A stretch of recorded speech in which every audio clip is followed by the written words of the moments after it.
शुरू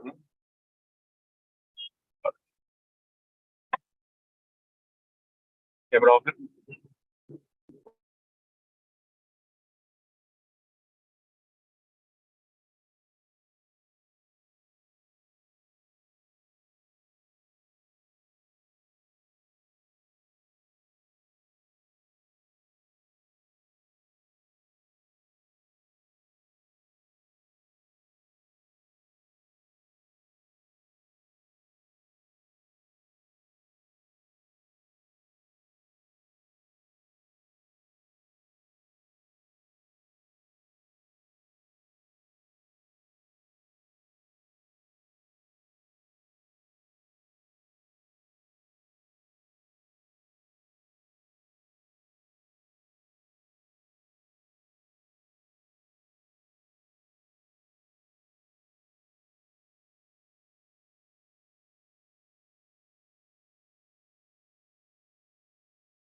Hare Krishna. Hare Krishna. Welcome back. So today we'll start the third canto. Om Namo Bhagavate Vasudevaya. Om Namo Bhagavate Vasudevaya. Om Namo Bhagavate Vasudevaya. Nigamakalpatarorgalitam phalam skamkatam rata dravasamyutam pibata bhagavatam rasamalayam mugharaghorasika bhuvibhavakaha. Narayanam namaskritya naram chaiva narottamam devim saraswatim vyasam tato jayam mudirayet. Nashtaprayesha badreshu nityam bhagavate sevaya bhagavati uttama shloke bhaktir bhavati naishtiki.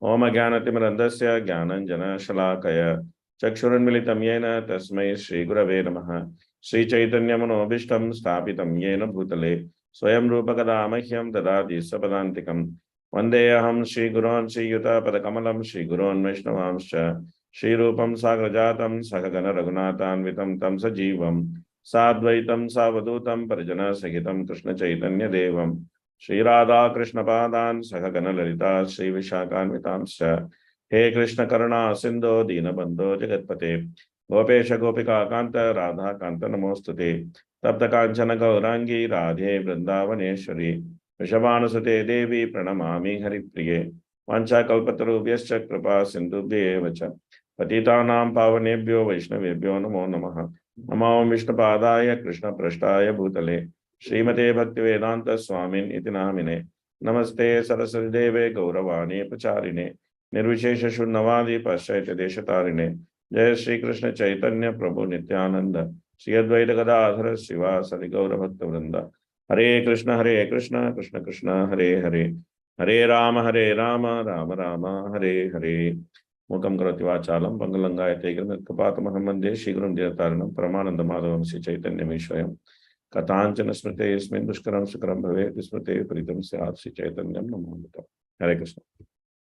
Welcome back. So, the third canto is called the status quo.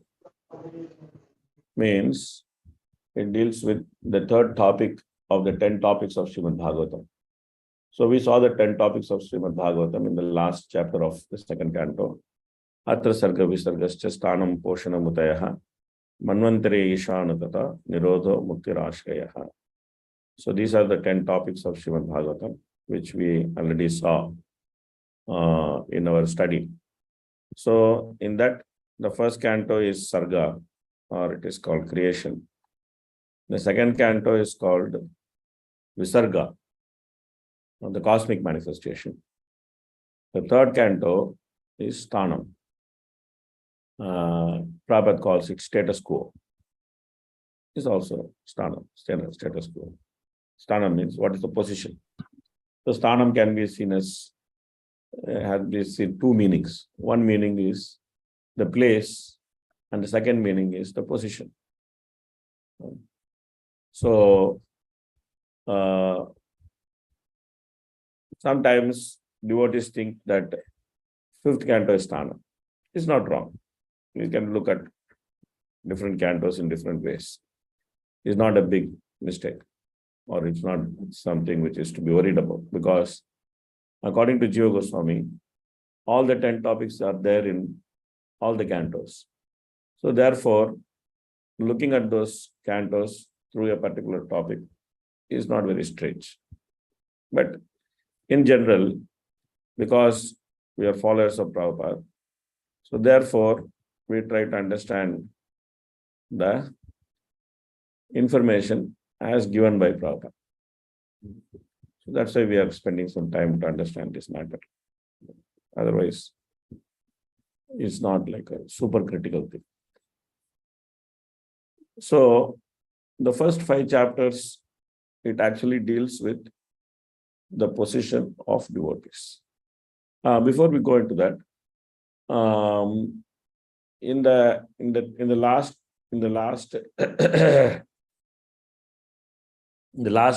canto, in the 10th chapter, there was this brief description of Sthanam. It was a brief description of Sthanam. And that is here. Stitir Vaikuntha Vijayaha. Sthiti, the right situation, Vaikuntha Vijayaha. The victory of the Lord of Vaikuntha. The right situation for the living entities is to obey the law of the Lord and thus be in perfect peace of mind under the protection of the Lord. So the right situation for the living entity is to obey the law of the Lord. This is called sthanam or sthiti or status quo. Prabhupada explains that here in the purport also. Okay. That it says the material world is created and maintained for some time and is annihilated by the will of the Lord. The ingredients for creation and the subordinate creator Brahma are first created in his first and second incarnations. The first Purusha incarnation, Mahavishnu, the second Purusha incarnation, Garbhodakshaya Vishnu, from whom Brahma is created. The third Purusha avatar is Shirodakshaya Vishnu, who lives as super soul of everything within the universe and maintains the creation generated by Brahma. Shiva is one of the many sons of Brahma and he annihilates the creation. Therefore, the original creator of the universe is Vishnu. He is also the maintainer of costless mercy. As such, it is the duty of all conditioned souls to acknowledge the victory of the Lord. Now, Prabhupada is trying to explain Sthana. As such, it is the duty of all the conditioned souls to acknowledge the victory of the Lord and thus become pure devotees and live peacefully in this world where miseries and dangers are always existing. The conditioned soul who takes this material creation as a place for satisfaction of the senses and are thus illusioned by the external energy of the Lord will remain again and again subjected to material nature of creation and destruction. So, this is more or less Prabhupada's explanation of Sthanam. And if you take this explanation and apply it to the third canto, you will perfectly find that there is a flow of subject matter in third canto. So the first 5 chapters, it deals with the position of pure devotees. So the pure devotees are not affected by any reverses in this material world. Rather, they see everything as Krishna's plan. Even in the most difficult circumstances, because they always remember Krishna, they are able to pass through all those difficult circumstances without any difficulty. Krishna says that in Bhagavad Gita. He says that Machitta Sarva Durgani Matprasadat Tarishyasi, Krishna says. In Bhagavad Gita, in 18th chapter, Krishna says, Machitta Sarva Durgani Matprasadat Tarishyasi. When you are completely absorbed in me, then all the obstacles of this material world, simply by my mercy, you will cross over. So, in the first 5 chapters, we will see 2 devotees who are in miserable condition. One is Vidura, the other one is Uddhava. Vidura is in miserable condition because he has been insulted and thrown out. But of course, he is not in miserable condition. He looks to be in miserable condition from our perspective. But from his perspective, he is not in miserable condition. He is happy. We'll see this. And Uddhava is in miserable condition because Krishna has left him. So both of them meet each other. And then what do? They simply engage in Krishna Katha. Machitta Madgata Pranat Bodhayanta Parasparam Katayantascha Mam Nityam Tushyanti Cha Ramanti Cha. So they simply engage in Krishna Katha. So the first 5 chapters look like a quick preview of the 10th chapter because everything in the 10th chapter is discussed here. So because they engage in Krishna Katha, their position is that even in separation from Krishna, they are united with Krishna. So this way, Krishna is victorious because even though he is not with his devotees, because of his absolute nature, the very separation of the devotees from Krishna becomes the cause of the greatest celebration because that enables Krishna Katha to flow. So this way, Krishna is always victorious. This is the first point. Then from chapter 7 to 12, we will actually see the nature of the material world, how it is created and how it is destroyed, and how it is utterly dependent on Krishna's will. So in this way, Krishna is victorious. But that is not all, but we will also see that the very creation which is meant for the jiva to forget Krishna is the very means for the jiva to remember Krishna. So the material world can be seen in two ways. It can be seen as a means for the jiva to forget Krishna, or it can be seen as the means for jiva to remember Krishna. It can be seen as a place of bondage, or it can also be seen as a facility for liberation. So this is Krishna's victory again, because through the creation, Krishna caters to two opposite audience. One is the person who wants to enjoy this material world. The other one is a person who wants to quit this material world. He actually perfectly caters to the need of both these people who are in two opposite ends of the spectrum through the same creation. So therefore, Krishna is victorious. So that also we will see in the 12 chapters, in the 5 to 12. And from 14 onwards to 18, we will see the nature of spiritual world, especially for 13, 14 and 15, we will see the nature of spiritual world, which is, and especially in the 15, 16, we will see the nature of the spiritual world. 13, 15 and 16. Okay. Which is Vaikuntha.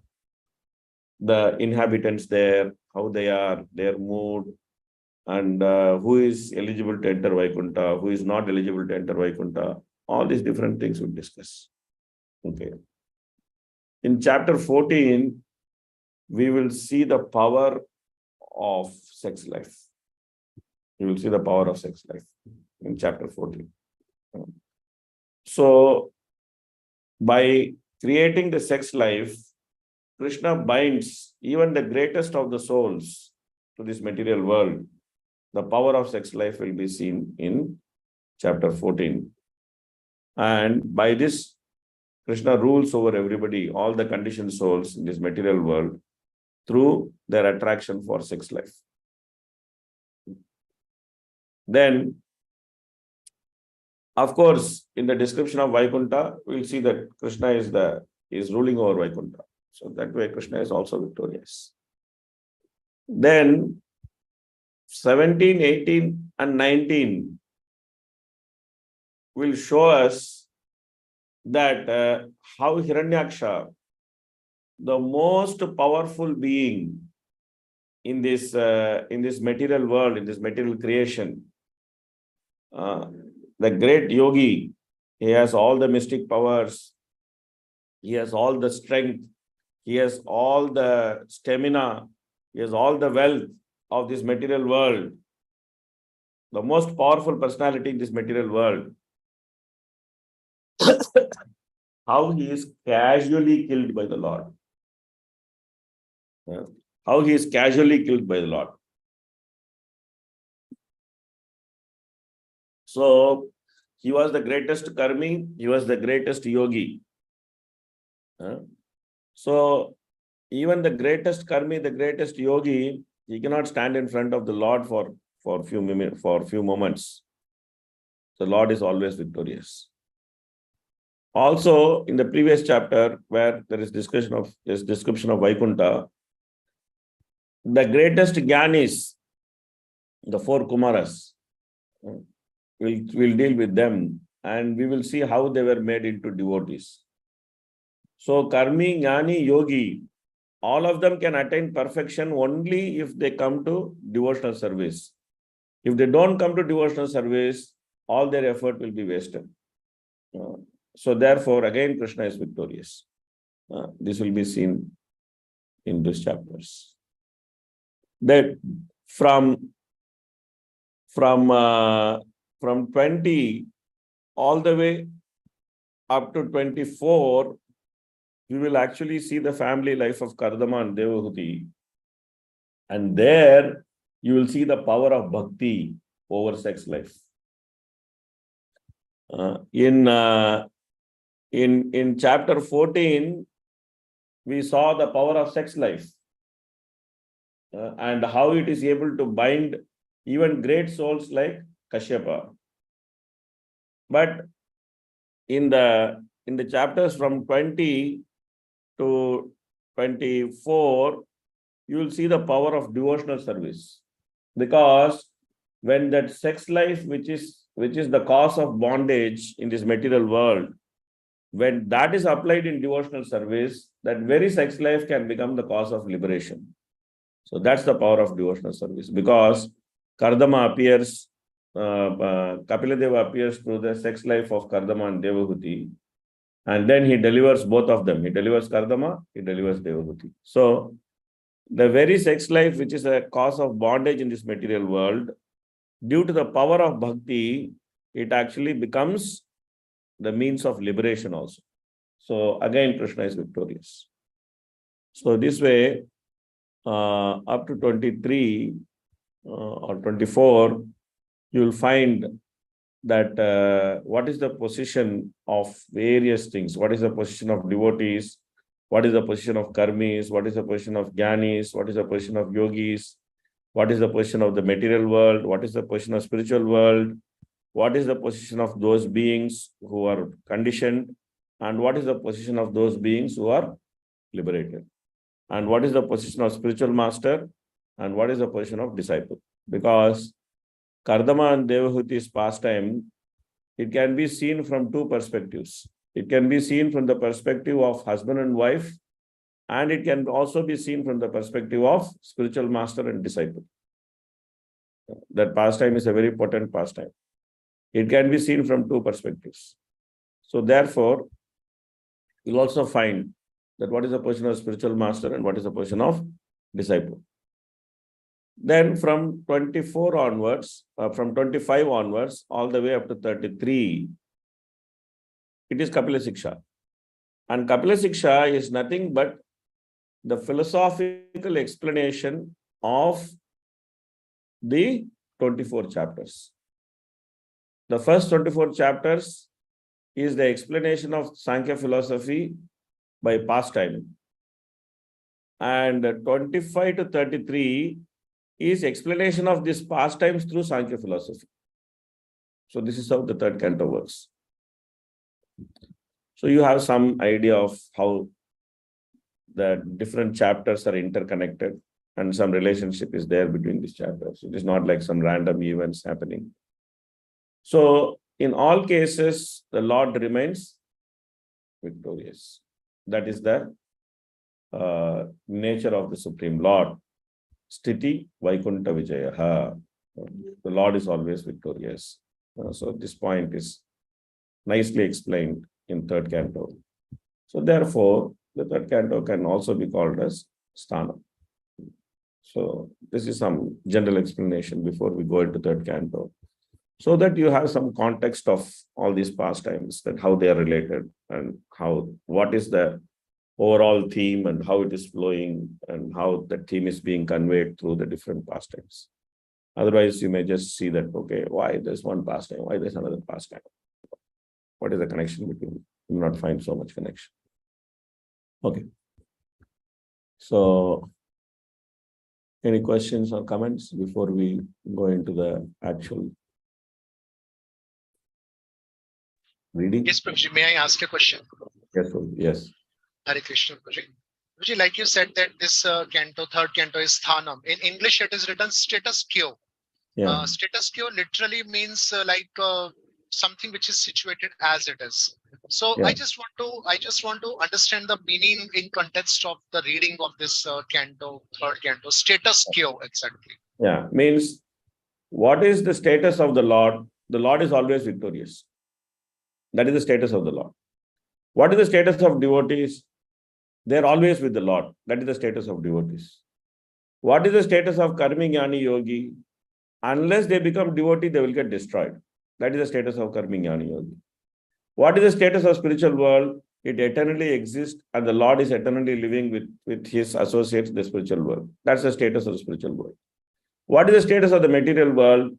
Is simply created again and again and destroyed again and again. That is the status of the material world. what is the status of sex life? The status of sex life is that those who are subjected to sex life are into bondage. What is the status of bhakti? The status of bhakti is that it overrules everything in this material world and it is able to liberate anybody and everybody who takes up bhakti. Okay. And then what is the status of a disciple? The status of disciple is that as long as he is attached to the instructions of the bona fide spiritual master, then he can actually perfectly deliver himself from this material world. What is the status of the bona fide spiritual master? He simply appears for the sake of the Supreme Lord and he acts on behalf of the Supreme Lord, even though he may be entangled in so many different activities, even though it may look as if he's entangled in so many different activities, he perfectly remains aloof from this material world. And the right time, he simply walks away from this material world. That's the status of the spiritual master. So this way, all these things can be explained as status quo. Thank you so much. In all these things, the victory of the Lord is proclaimed. In the material world, in the spiritual world, in the different parts of karma, jnana, and yoga, in everything, the Lord's victory is proclaimed.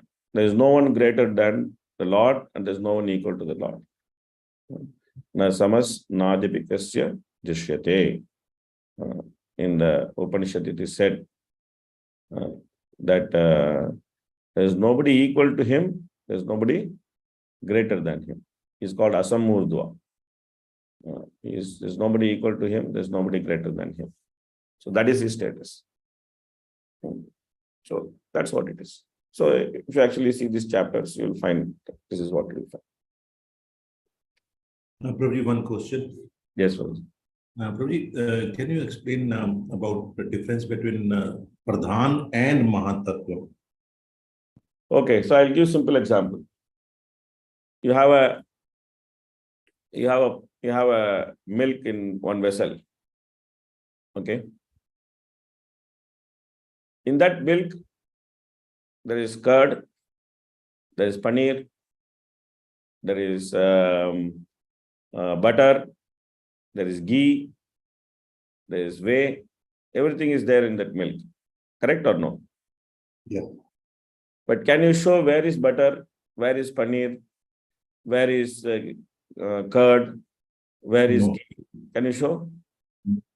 No. But is it there? Yeah.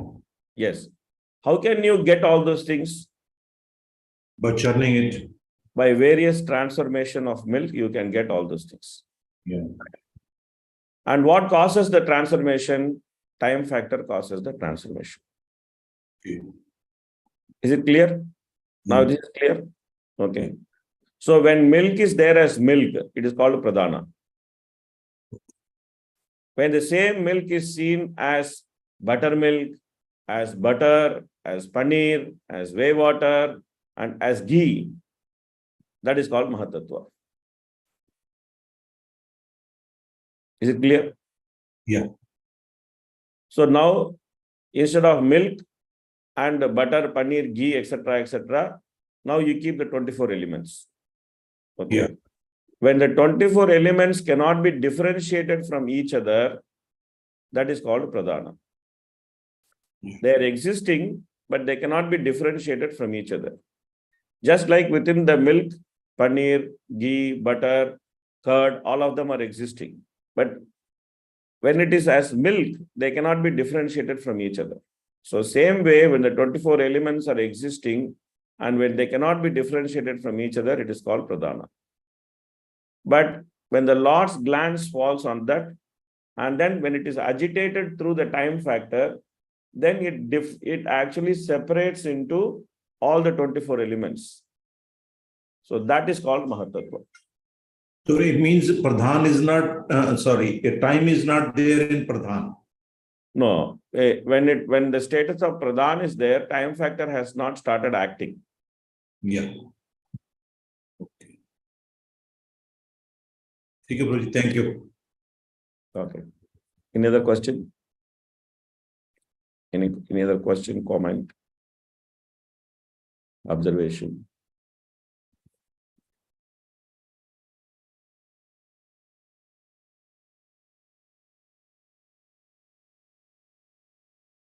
Okay. So we follow the same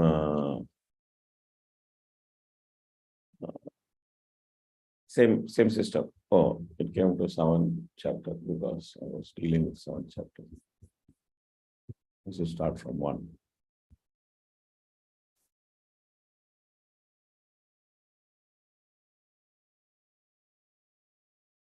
Okay. So the link between the second chapter, the second canto, and the third canto is that after the explanation of the second canto, Chatushloki, then before that, Parikshit Maharaj asked so many questions, and then in reply to those questions, then Chatushloki was explained, and then the 10 topics of Bhagavatam was explained, and then the whole explanation of the universal form was there. So after hearing the universal form's explanation, then the Saunakadi rishis, they simply asked one question in between. They asked, what happened to this conversation between Vidura and Maitreya? What did Vidura do? And they asked some questions like this, which is related to Vidura and his conduct. So that questions now is being answered by Sutta Goswami by quoting Sukadeva Goswami. Because Sukadeva Goswami is also now going to refer to this conversation between Vidura and Maitreya in order to further answer the questions of Parikshit. Parikshit has asked many questions. In order to further keep answering those questions of Parikshit, so he is going to quote this particular conversation which happened between Vidura and Maitreya. So that's where it starts. So this is the first 5 chapters are prelude to that conversation, because end of the 5th chapter or beginning of 6th chapter, end of the 4th chapter, beginning of 5th chapter, somewhere, I think 6th chapter, sorry. End of 6th chapter, I think he will meet. Vidura will meet Maitreya. Before that, a lot of prelude is happening. So now Sukadeva Goswami is speaking. Sri Sukha Uvacha Evam Yetat Pura Prashto Maitreyo Bhagavan Kila Shattaravanam Pravishtena Tyaktva Swagraham Riddhimat. Sukadeva Goswami said, after renouncing his prosperous home and entering forest, King Vidura, the great devotee, asked questions from his grace Maitreya Rishi. So then, having made this statement, then Sukadeva Goswami, he wanted to encourage Parikshit. So therefore,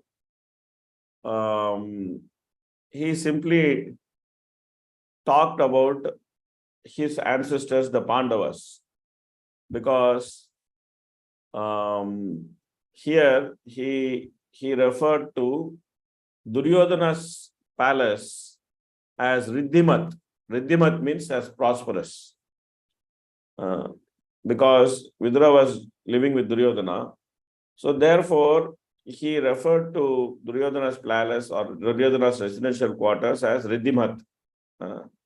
So then naturally, Parikshit may become very inquisitive. Oh, Duryodhana's residential quarters was so prosperous. Then what about the residential quarters of my grandfathers, who were his contemporaries? How that was? Is there some? Do you have some knowledge about this? So expecting this question or expecting such a thought process, then Sukadeva Goswami speaks the next verse. Yadva alem mantra kritvo bhagavan akileshwaraha pauravendra griham hitva parivisheshatmasat kritam. So now he is glorifying his and the ancestral residences of Pandavas, because this is a natural question. because there was some rivalry between Pandavas and Kauravas. And then Sukadeva Goswami has explained the Kaurava residence as Riddhimat. So there is natural curiosity to understand what is the status of the Pandava residences. So expecting that curiosity and expecting that question, not waiting for that question, Sukadeva Goswami takes up that point. He says then, what else is to say about the residential house of Pandavas? Sri Krishna, the Lord of everything, acted as your minister. He used to enter that house as if it were his own. He did not take any care of Duryodhana's house. So this is, he very nicely, he pacifies Parishit Maharaj by glorifying the house of Pandavas, which factually, it's not a fact. Factually, he glorifies the house of Pandavas. So don't worry. Don't think that only Kaurava's house was, Duryodhana's house was prosperous. Duryodhana's house may be materially prosperous, but as far as the house of your ancestors are concerned, the Supreme Lord himself was actually living there. So what to speak of anything else? What to speak of this material prosperity, which is like immaterial? And he did not care for Duryodhana's house. So the Lord did not care for Duryodhana's house. So this way, Sukadeva Goswami, he spoke about the superiority of the residences of the Pandavas, which are far more superior than just being prosperous. So we find that Sukadeva Goswami is very sensitive. Sometimes Sukadeva Goswami, when he speaks to Parikshit, is a very good lesson as to how we should be sensitive to the feelings of the persons whom we are dealing with. Sometimes we have seen that devotees are not sensitive to the feelings of the persons whom we are dealing with. They may be doing all the right things, but still they need to be sensitive to the feeling of those whom we are dealing with. It's a very interesting pastime in the 10th canto. I will just briefly explain this. So anyway, we are getting into 10th canto mood slowly. It's a very brief pastime in the 10th canto.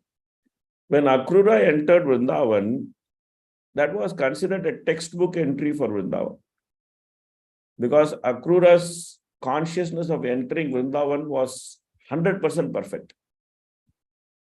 And even Prabhupada writes in the Krishna book that anyone who wants to go to Vrindavan, they should actually have the mood of Akrura.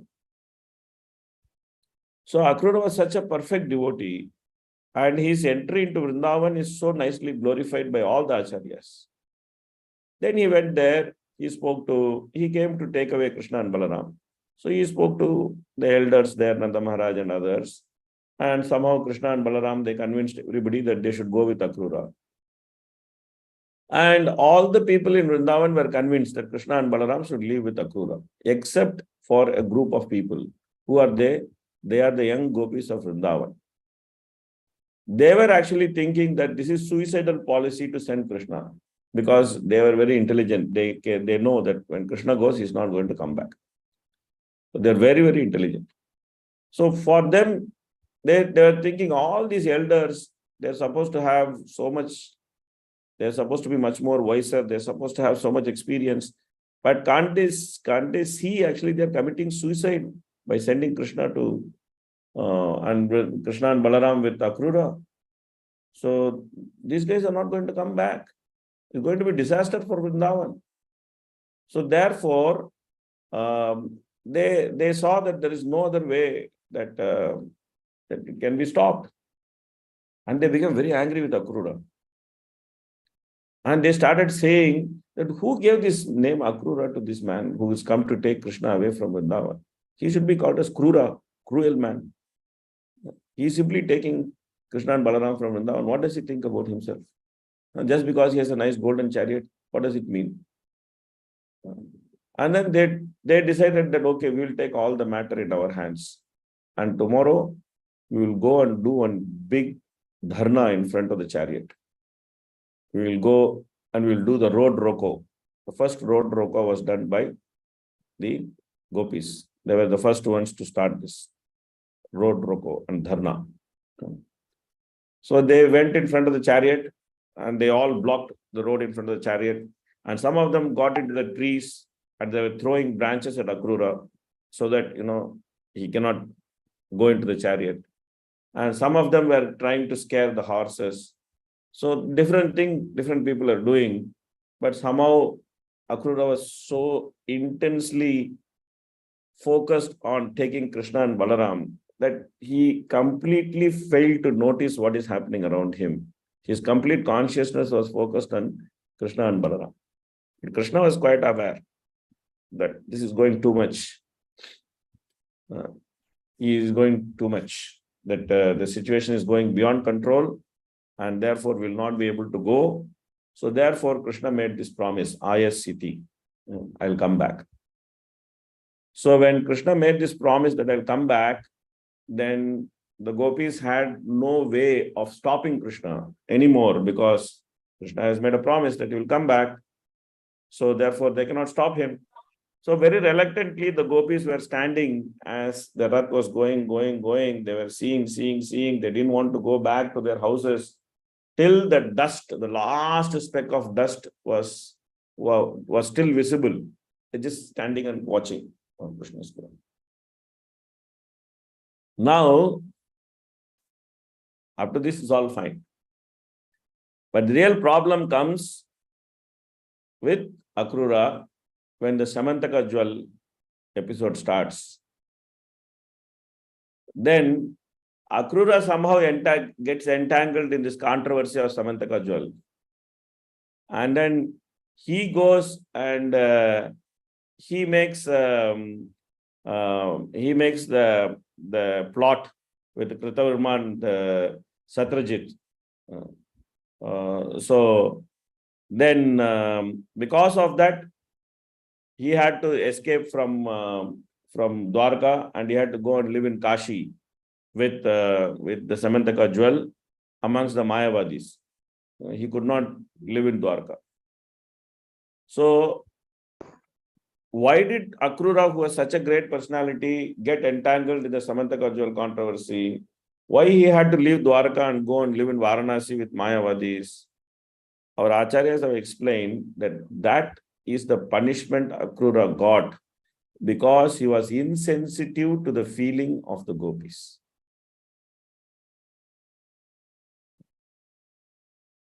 That became his offense. His insensitiveness to the feeling of the gopis became his offense.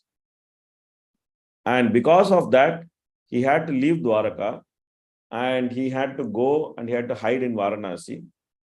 And then he had to live with Mayavadis for some time. So, we have to be sensitive to, we may be dealing with somebody and we may be dealing with somebody in the right manner, but we should also be sensitive to their feelings as we deal with them. This is very, very, it is not so easy. It is difficult and it is subtle, very subtle. But you will find that Sukadeva Goswami is expert in this. He is expert in this. The way he talks to Parikshit and the way he picks up the nuances of dealing with Parikshit is something which is actually a separate case study by itself. Whether his reference to Katvanga in the beginning, in the first canto, or his dropping of different hints throughout the second canto, or his picking up and glorifying the Pandavas in the beginning of third canto, everything, many instances like that. Many instances like that, where Sukadeva Goswami is so sensitive to Parikshit's thought process. And here, Parikshit has not even asked a question. Expecting Parikshit's question, Sukadeva Goswami has already replied. So therefore, as devotees, we should cultivate this habit of being sensitive to other devotees. It's not only that we should do things correct and we should do things in a proper manner, but in the process of doing things in a proper manner, we should also be aware of the sensitivities of devotees around us. That's a very important thing. Especially if some of your managers, it's very important. It's very important to actually understand this. Okay. Now, Parishit is speaking. Kutra Shatur Bhagavata Maitreya Anasa Sangama Kadava Saha Samvada Etat Varnayana Prabho. Now, if Parishit is if Sukadeva Goswami is like very expert and very intelligent and very sensitive in terms of understanding the thought process of Parishit Maharaj. Parishit Maharaj is another type of expert in asking the right question at the right time. So both of them are experts. So therefore, the conversation, just as a conversation, is so relishable. The subject matter is relishable. This is one part. The other part is their interaction is so relishable. They just, the way they interact as two individuals is also so relishable, that how Parikshit picks up from the smallest of things and he triggers a whole narration. That's actually a pleasure, because that is actually, it shows his own sharpness and intelligence as a listener. That he's so sharp and he's so intelligent as listener that he can make the whole conversation meaningful. He can add a lot of beauty to the conversation by actually asking for the right questions at the right time, so that the essence of Bhagavatam flows out very nicely. So that's Parikshit's speciality. So these are all nice things to observe in Bhagavatam, other than the subject matter itself. Why these things should be observed? Because these things can, when it is observed and when it is remembered, it can be practiced. It can be practiced. So when your spiritual master is giving class, or when some exalted devotees or sannyasis are giving class, then one should have this habit of asking, picking up the right thread and asking intelligent questions, so that the whole class can get further enhanced. That's a very important quality. That's a very important quality. Sometimes some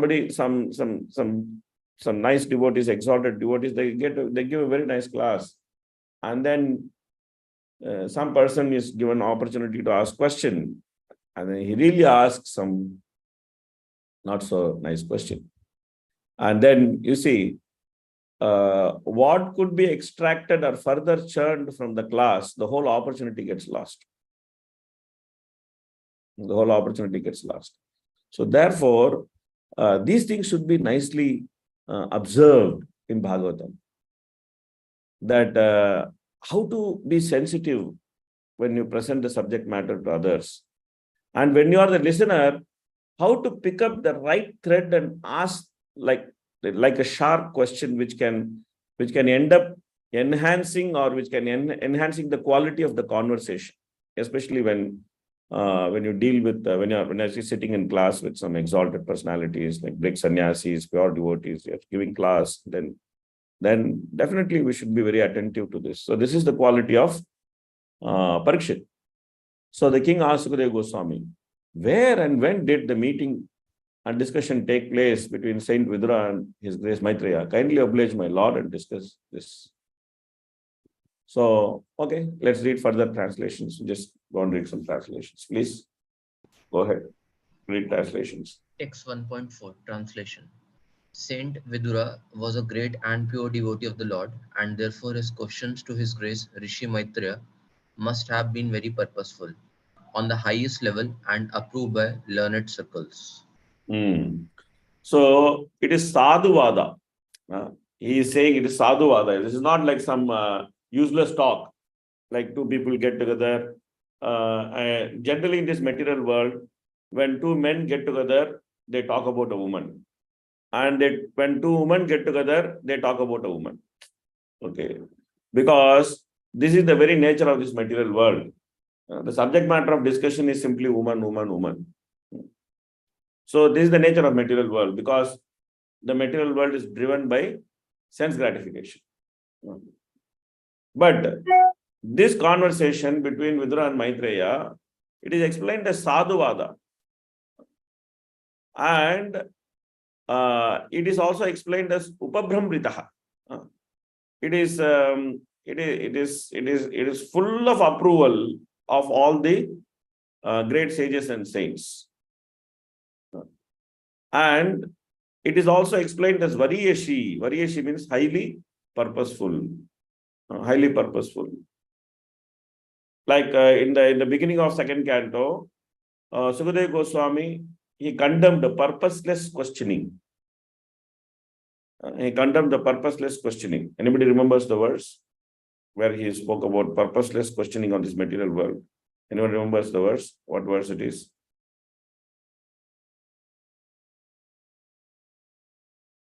Useless questions being asked in this material world. Remember which verse? So second chapter, second canto, first chapter, first verse, Shrotavyadini Rajendra, Nidam Santi Sahasrasa. Yeah, that's not the first verse. The first verse is glorification of Sukadeva Goswami, the Parishit Maharaj's question, Varyanyesha Prashnaha. This is the second verse. The verse what you got it is correct, but the second verse. Okay, thank you. Shrotavyadini Rajendra, Nidam Santi Sahasrasa. Apashyatam Atmatattvam Griheshu Grihamedinam. The first verse, he actually glorifies the question of Parikshit Maharaj. Varyanesha Prashnaha. You have asked for a great question.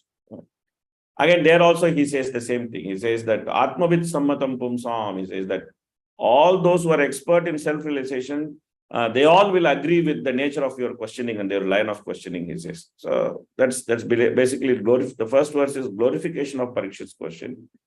The second verse onwards is condemnation of the questions of materialist, and then the subject matters of materialist. So that starts from the second verse onwards. Okay. So therefore, this is not like that. This is not a useless question. This is variyashi. This is very important questions, very highly purposeful questions. And they are sadhuvada, means they are approved by great personalities. So therefore, he is saying that conversation is something which is worth listening. So now Sutta Goswami is speaking in between. Okay, please read the topic. Please read the translation. Sri Sutta Goswami said, the great sage Shukdev Goswami was highly experienced and was pleased with the king. Thus being questioned by the king, he said to him, please hear the topics attentively. Okay, next.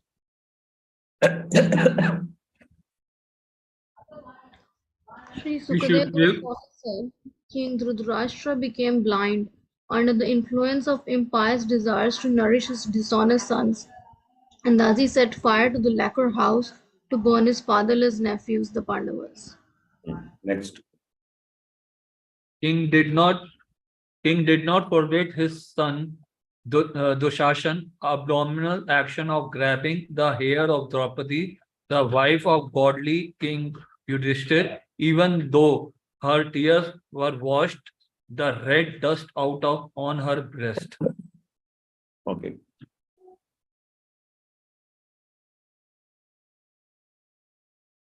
Next.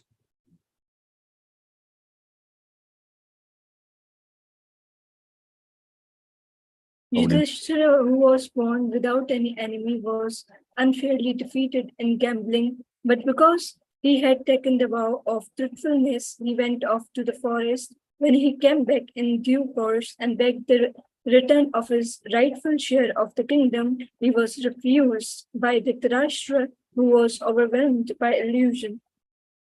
Okay, next. Lord Krishna was sent by Arjuna into the assembly as the spiritual master of the whole world. And although his words were heard by some, like Bhishma, as pure nectar, it was not so for the others, who were completely bereft of the last farthing of the past pious words. The king, Dhritarashtra or Duryodhana, did not take the words of Lord Krishna very seriously. Yeah, because they were not fortunate enough. Therefore, they were not able to take Krishna's words very seriously. So that is explained as Shatapunya Leshaha. Shatapunya Leshaha means that they had very little pious credit, and even that pious credit was just dwindling. So therefore, they were unable to take Krishna's words seriously. Okay, next. Hare Krishna translation. When Vidura was invited by his elder brother Dhritarashtra for consultation, he entered the house and gave instructions which were exactly to the point.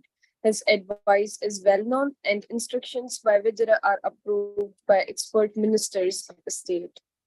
Yeah, so Dhritarashtra called him. This is very important to remember at this point, that Vidura was invited by his elder brother. Okay. So Vidura did not go and give advice on his own.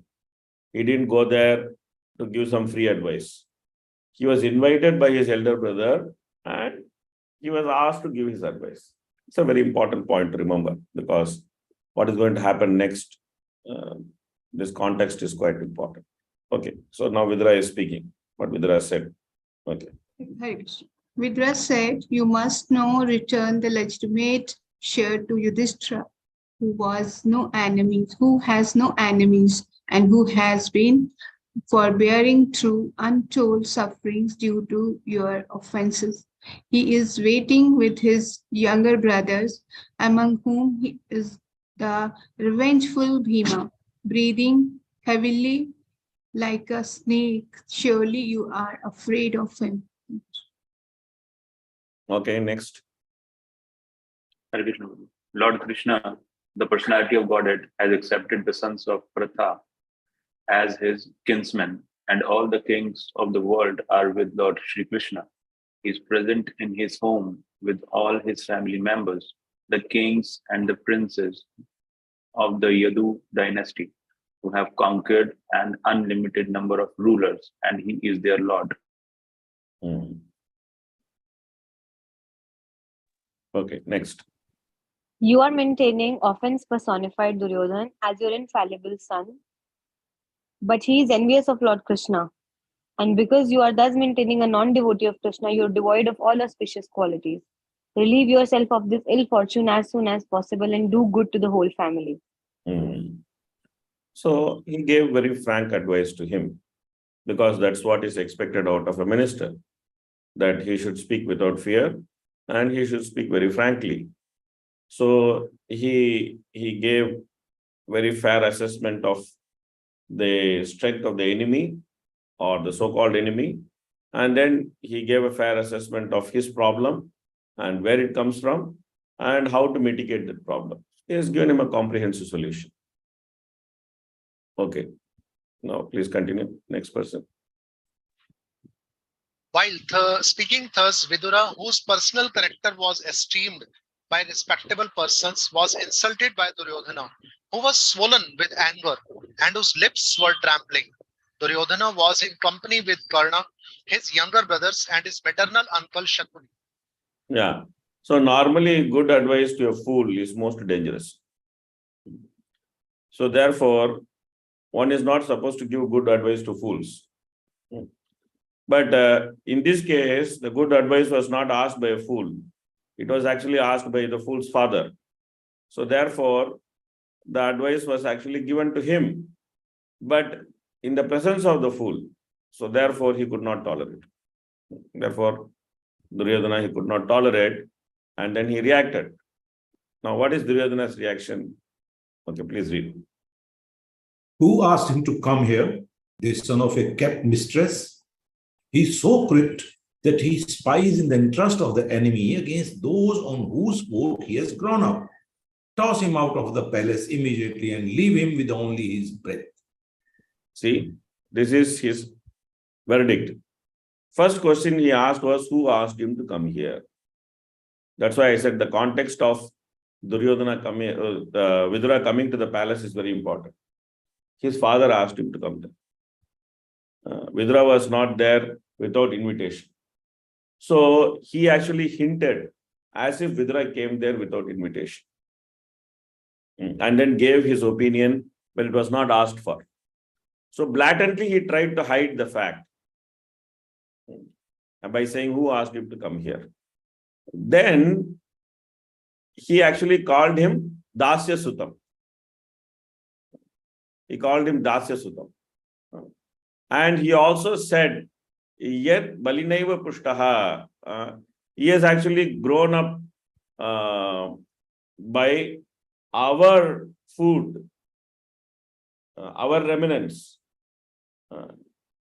He uses the word Balinaiva. This is our remnants. He has eaten and he has grown up. He has become very healthy by eating our remnants. But he is siding the enemy. Why he is doing that? Because he is jihmam. He is crooked. And where his crookedness comes from, his low birth. He is Dasya Sutam. See how grievously he is insulting Vidura. A person who is respected even by Bhishma, by Brahaspati, and by great sages, and we will see Maitreya how respectfully he deals with Vidura. A person who is respected by all learned personalities, he is actually throwing insult after insult on him. And he is very expert in throwing these insults on him. And how he speaks, chooses his words, and how he speaks, and how he berates him, and how he accuses him. This is something which is very, very offensive. Then, without giving him an opportunity to counter the offenses, normally, what is the king's duty? The king's duty is that if he is accusing someone, then he should give an opportunity for that person to defend himself. That's the duty of the king. Many accusations can be leveled on a person. Then he should say, okay, what do you have to say about these accusations? Then he should give him a fair hearing. And finally, the king should decide what punishment he should actually get. But here, Duryodhana does not follow that etiquette because he is not a worthy person. He is not a good person, a person of good character. He is not a worthy person. So he does not follow the dharma. He simply pronounces the punishment immediately without having an inquiry, without holding the truth, without recognizing who called him, what made him to give that advice, without considering anything. Simply he pronounces the punishment. That's it. You are punished. And that too, what type of punishment? He is saying, toss him out of the palace immediately. And leave him only with his breath. Means that you torture him to the point of death and then throw him out of the palace. This is the punishment which he is giving to Vidura, the great soul, son of Vyasadeva. He does not see that his father is Vyasadeva. He sees that his mother is Dasi. This is the nature of non-devotee. This is the nature of demoniac people, asadu, that they cannot see the greatness of a great person who is obvious to everybody else. They simply try to find some defect, non-existent defect in them. Non-existent defect they will find. And then they will make big issue about the defect. So that's what now Duryodhana is doing. That instead of appreciating his greatness, instead of appreciating the great personality, he finds some non-existent defect in him, and then some non-existent accusation of him, and then he tries to punish him. So this is what he is doing. And he called him Dasiputra. This is very bad because Duryodhana was actually his son. And Vidura was in the level of his father.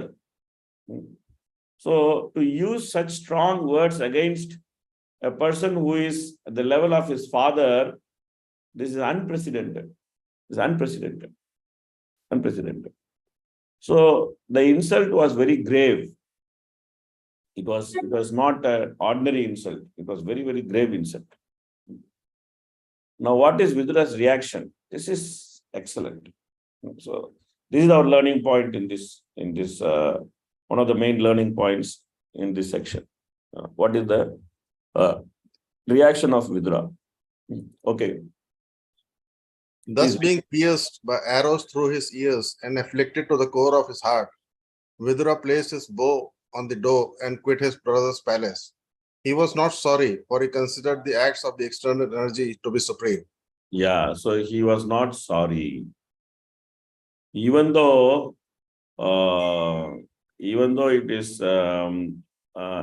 very severe, it is very severe. It is said that Ati Ulbana Karnabane, that arrow like words, it actually pierced his ears. It was like a very, very severe insult, very severe pronunciation of punishment. But what was his reaction? Gatavyataha. Gatavyataha means he just took it casually. He was not at all sorry, because he understood that the Lord has acted in a particular way in order to favor him. Even though externally it looks like the Lord has put him into so much of insulting position, but the Lord has actually acted in a particular way to favor him. That is something which he clearly understood. Because he didn't want to fight this war on behalf of Duryodhana.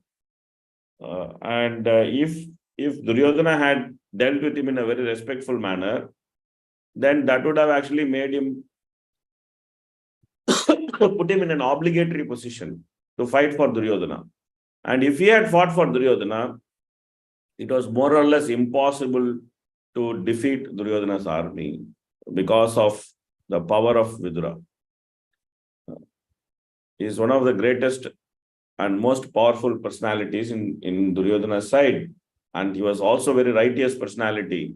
And he was extremely powerful, great devotee of the Lord. He is Yamaraj himself. He is not some ordinary person. He is not some simple guy. Very, very powerful man. And if he had actually fought for Duryodhana, then it would have been extremely difficult for the Pandavas to actually defeat the army of Duryodhana.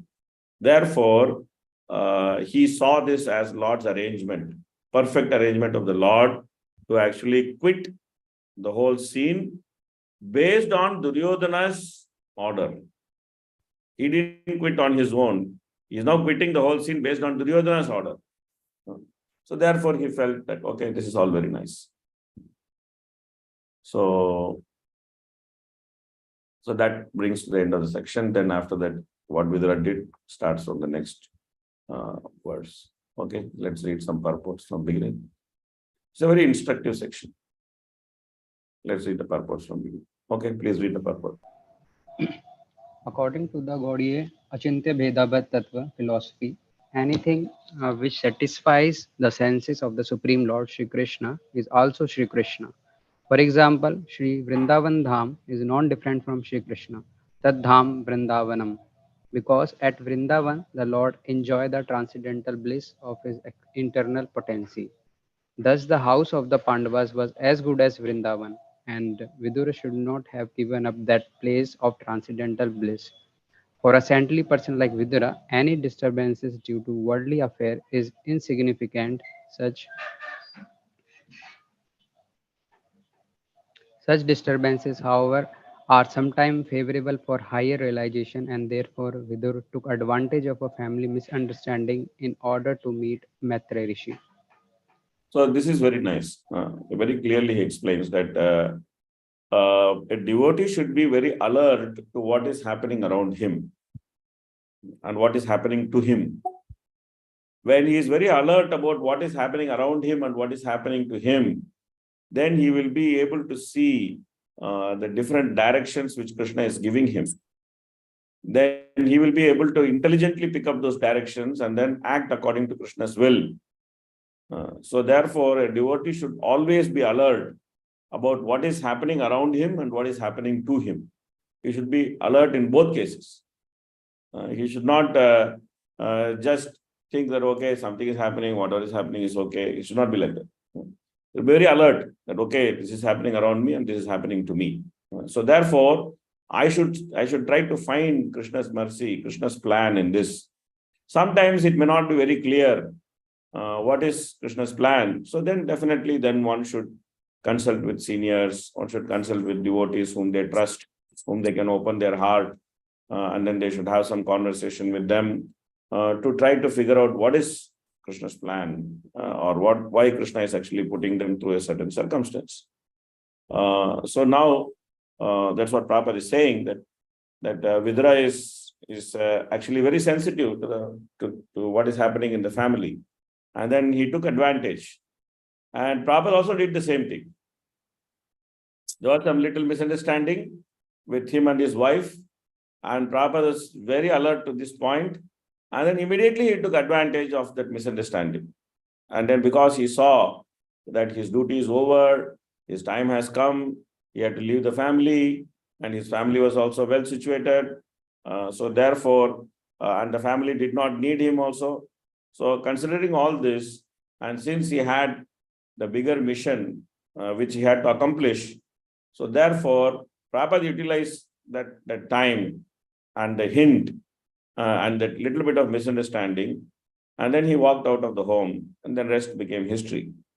But at the same time, we should not use this as an excuse to simply come out of family life and then cause disaster everywhere. Sometimes we find that devotees making silly excuses to break marriage. I find it very, very funny that devotees, what kind of excuses they can make to break a marriage. One should not break a marriage and then try to get married one more time. This is not some very exalted activity, just to break the marriage and get married one more time or get married 2 more times. This is not some very exalted activity. But what Vidura did, what Prabhupada did, these are all exalted activities. And they actually understood that this is Krishna's direction. So therefore they acted like that. So an ordinary person should not try to imitate them. Rather, we should try to get some proper guidance if we are confused about it. Okay, please read next. Question and answers among different classes of men have different value.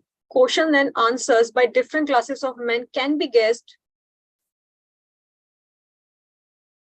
by the caliber of the person concerned.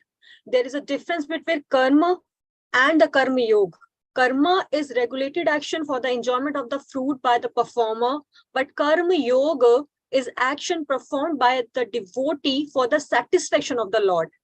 Karma yoga is based on bhakti or pleasing the Lord, whereas karma is based on pleasing the senses of the performer himself. So those people who meet, who are simply interested in pleasing their own senses, their questions and answers are not very important. There's this waste of time. There may be many question and answers and many discussions in different forums. Like, the whole Google company the whole business was based on answering questions. Google search was simply for answering questions, and it became a multi-billion-dollar business. And then now it's such a big company that people say that Google knows more about us than ourselves. So it has become such a big company simply by answering questions of people. So that's what they have done.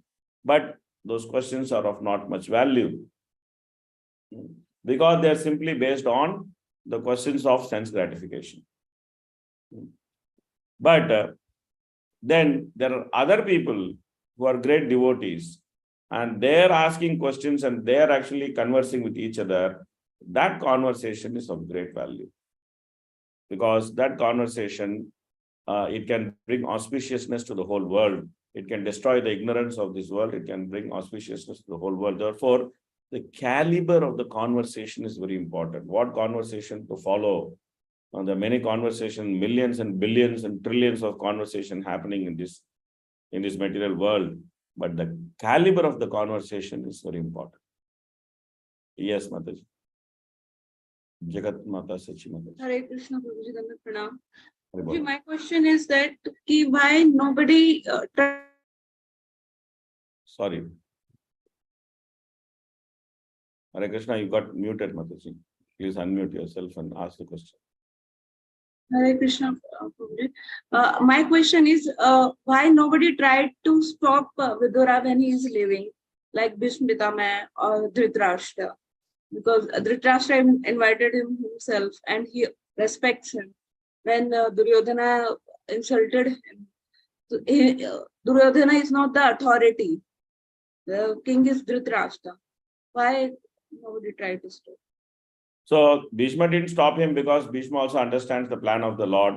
He understands the plan of the Lord is that Vidura should not take part in the war. So therefore, Vidura has found perfect reason for exit, and Krishna has created the situation. So therefore, people like Bhishma or Drona did not stop him because they understood that this is Krishna's plan. And they know that Vidura is a very responsible person. He is able to take decisions properly according to dharma. So he's a great practitioner of dharma. So whatever he does, it should be according to dharma. So they have full confidence in him. Dhritarashtra didn't stop him because Dhritarashtra was always thinking that Vidura is the supporter of Pandavas. So he was also of the same opinion as his son. That he was thinking that if Vidura is present, somehow or other he will keep leaking all the secrets to the Pandavas. So he was in one way happy that Vidura just left. So even though Duryodhana was his brother and he had great respect for Vidura, and Vidura was like his consciousness talking to him. So therefore he would like to listen to Vidura, but he never followed Vidura. He never followed Vidura. This is the danger. That we may also face. That sometimes we may listen to nice lectures, we may read so many things from Bhagavatam, we may actually hear some very good advice. But if we are too much afflicted by Rajoguna, then we will not follow anything. We will not follow anything. Rather, we will take wrong decisions. We will take decisions in the opposite direction. So therefore, Krishna says in Bhagavad Gita that Mahashano Mahapapma Vidyena Miha Vairinam. He says that this Rajoguna and the lust which comes out of Rajoguna, this is the greatest destroyer and the greatest source of sin. And he calls it as Jnanino Nitya Vairina. This is the eternal enemy of the soul who is in knowledge. This lust which comes out of Rajoguna. And Dhritarashtra is afflicted by the same lust. Is afflicted by the same lust.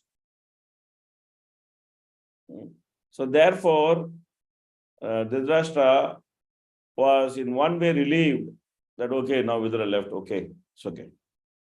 Now I can do all my nasty things without having to bother about Vidura, or without having to hear from Vidura. I have no obligation now to hear from him or to actually bother about him. So now I can do all my nasty things. Now my sons can do all their nasty things. Now there's nobody to question. Because Vidura was there to question. He was actually questioning. Whenever they do something, Vidura would actually question them that, hey, why are you doing like this? You should not do this. This is not correct. You should do the right thing. So every time he would interfere because he was the chief minister and his opinion needs to be sought.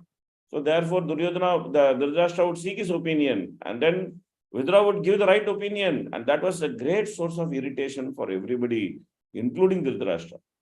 So one way Dhritarashtra was relieved, thinking, okay, we got rid of him. It's okay, let him go. Therefore, he did not stop. So this is what happens when we get influenced with Rajoguna, that we may actually let proper association, we may let go that proper association, and we may actually get into inferior association knowingly. So that's why, therefore, Rajoguna is very dangerous. Of course, there's going to be more discussion on the nature of Dhritarashtra. Okay, please read. Dhritarashtra was blind from birth, but his blindness is in committing impious activities to support his dishonest sons was a greater blindness than his physical lack of eyesight. The physical lack of sight doesn't bar one from spiritual progress. But when one is blind spiritually, even though physically fit, that blindness is dangerously detrimental to the progressive path of human life. Yeah. So that blindness, that physical, that he was not only physically blind, he was also spiritually blind. And that blindness is very, very dangerous.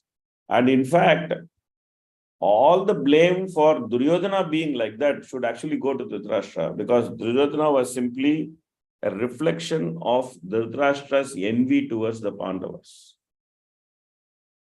But Dhritarashtra was a decent version.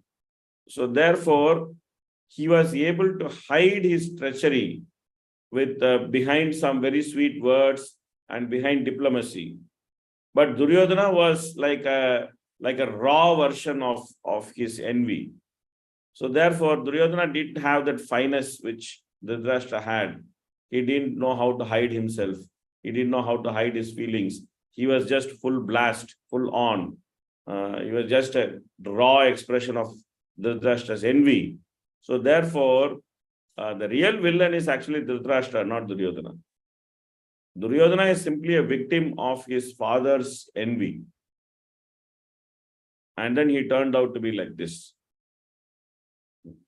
So that's something which is also related to parenting and the responsibility of a Krishna conscious parent. So we see different types of parents in Bhagavatam. The very Krishna conscious parents are there, and very lousy parents are there. So, or mixed parents are there, like Vena has mixed parents. And the parents who are not so intelligent, like Atri was not very intelligent. And then the very Krishna conscious parents, like Kardama and Devhuti, very, very Krishna conscious parents. We find like the grandparents of Parikshit, very, very Krishna conscious. They actually gave him a nice atmosphere to remain Krishna conscious. In the first canto, it was seen, Bala Kridana Kai Kridan Krishna Kridam Yadate, that how Parikshit grew up simply playing. Even his play was connected to Krishna and Krishna's pastimes. So like that, they gave him very, very Krishna conscious atmosphere. But as Krishna conscious parents, we should also strive to do that, because we should understand that our children will actually reflect our defects. It will come that our defects will be seen in our children. They will reflect our defects. They are like our mirror. Sometimes parents come and tell us that, oh, our children are not interested in Krishna consciousness. Can you please speak to them? Can you somehow inspire them? Then we generally tell them that first we would like to speak to you, if you don't mind. Because the problem most of the time starts with the parents. It's not with the children. 99% of the time, the problem starts with the parents. The children are simply confused by seeing what the parents are doing.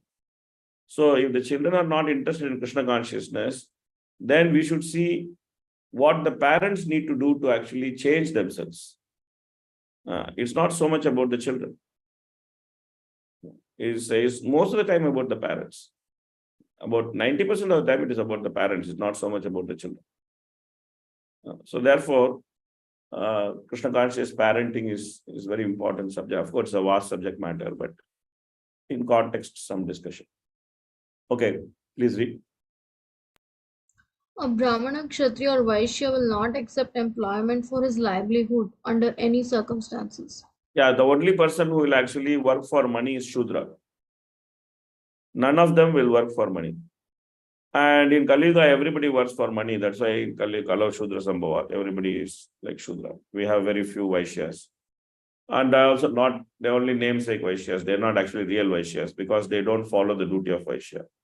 Of course, there's very extremely negligible amount of Brahmanas to the extent that they are non-existent in Kali Yuga.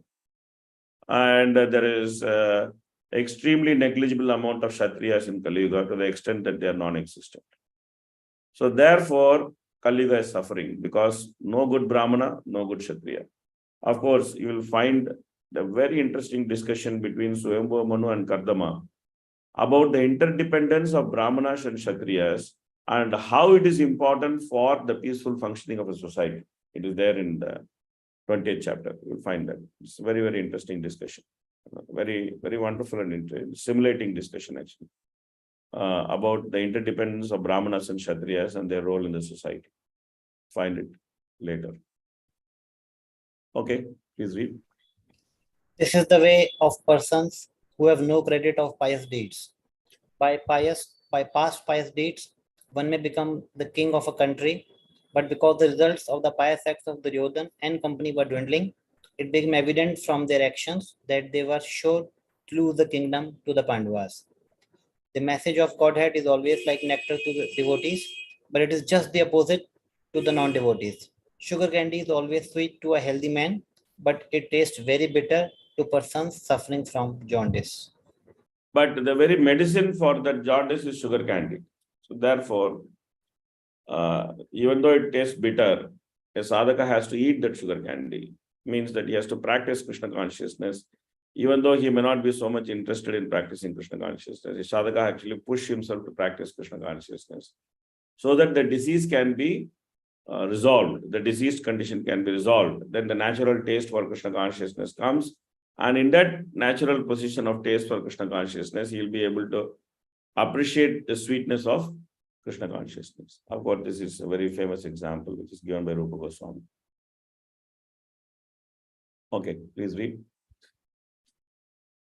Because Lord Shri Krishna is Supreme Personality of Godhead, he is worshipable by all Brahmanas and demigods who are the controller of the universal affairs.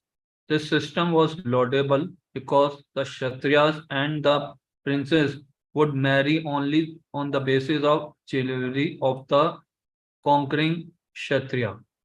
Vidura wanted to impress upon his elder brother that fighting with Pandavas was a fraud with many dangers because they were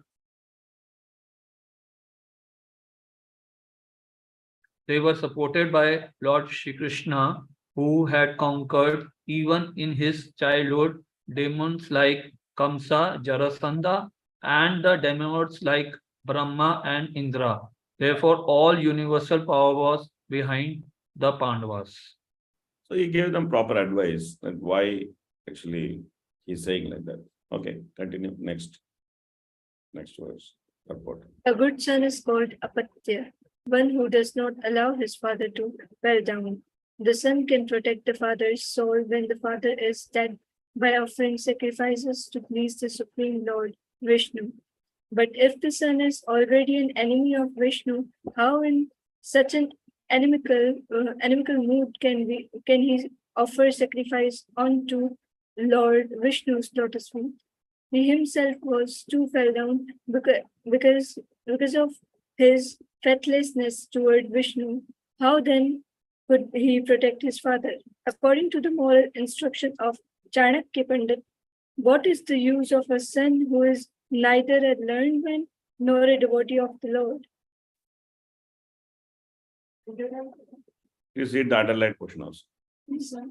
If a son is not a devotee of the Supreme Lord, he is just like a blind eye, a source of trouble.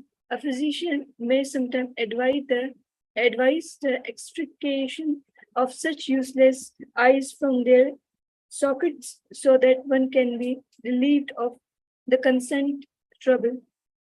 Yes.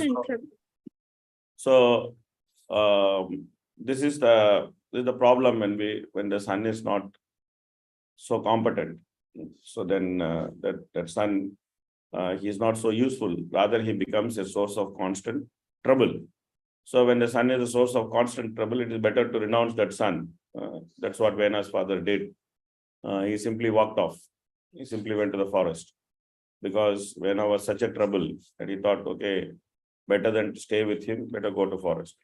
So everything is an opportunity. Good son is an opportunity because with good son, one can actually be very satisfied and he can be very Krishna conscious and he can leave his family and he can leave because the good son will take care of the mother and he will do all the duties. So therefore, the father need not remain in the family. He can leave the family. He can maybe take sannyas, or he may go on travel. He may preach. He doesn't have to worry about the maintenance of his family because the son will take care. A bad son also very good because the son is so bad. Now what to do with him? Better leave the family and then go and become Krishna conscious. So everything is good. Good son is good, bad son is good, good wife is good, bad wife is good, good husband is good, bad husband is good, everything is good. If it can be utilized in Krishna consciousness, if it can be utilized for progressing in Krishna consciousness by properly following dharma, everything is good. Okay, next, please read. It is said that giving food, good counsel to a foolish person causes the food to become angry. Just as feeding milk to a snake only increases its venomous poison. Yeah, so we discussed this. So we'll take a break here. It's already 12 o'clock. We'll take 10 minutes break and then we'll come back to discuss the last two verses of this section. And then we'll go to the next section. Hare Krishna.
Hare Krishna, Krishna Krishna, Hare Hare, Hare Ram, Ram, Hare Hare.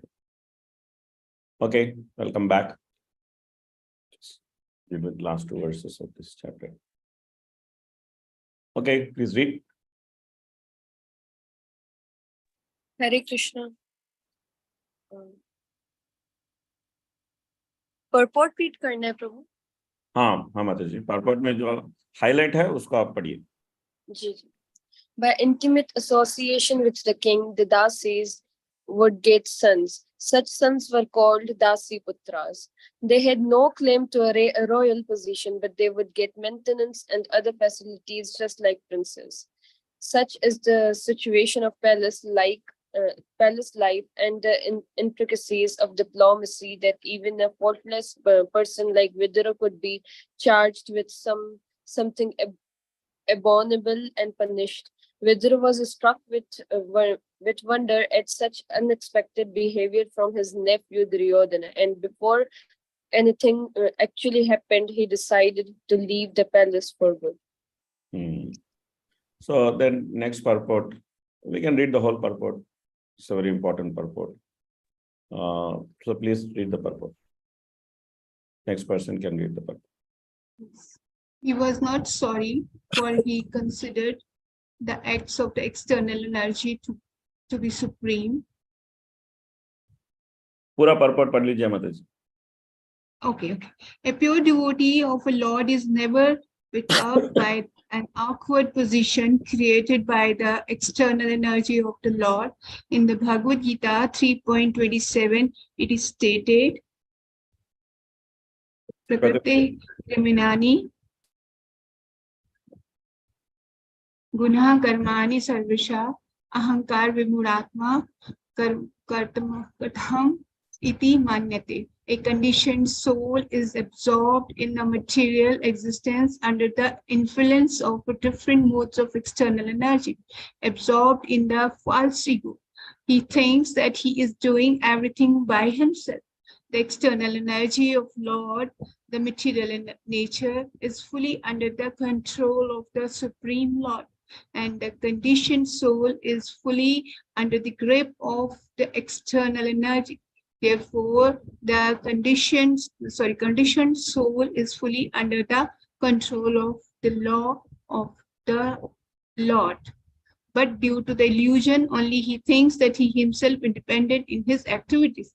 Duryodhana was acting under such an influence of the external nature, by which he would be vanquished at the ultimate, and he could not accept the sound advice of Vidura.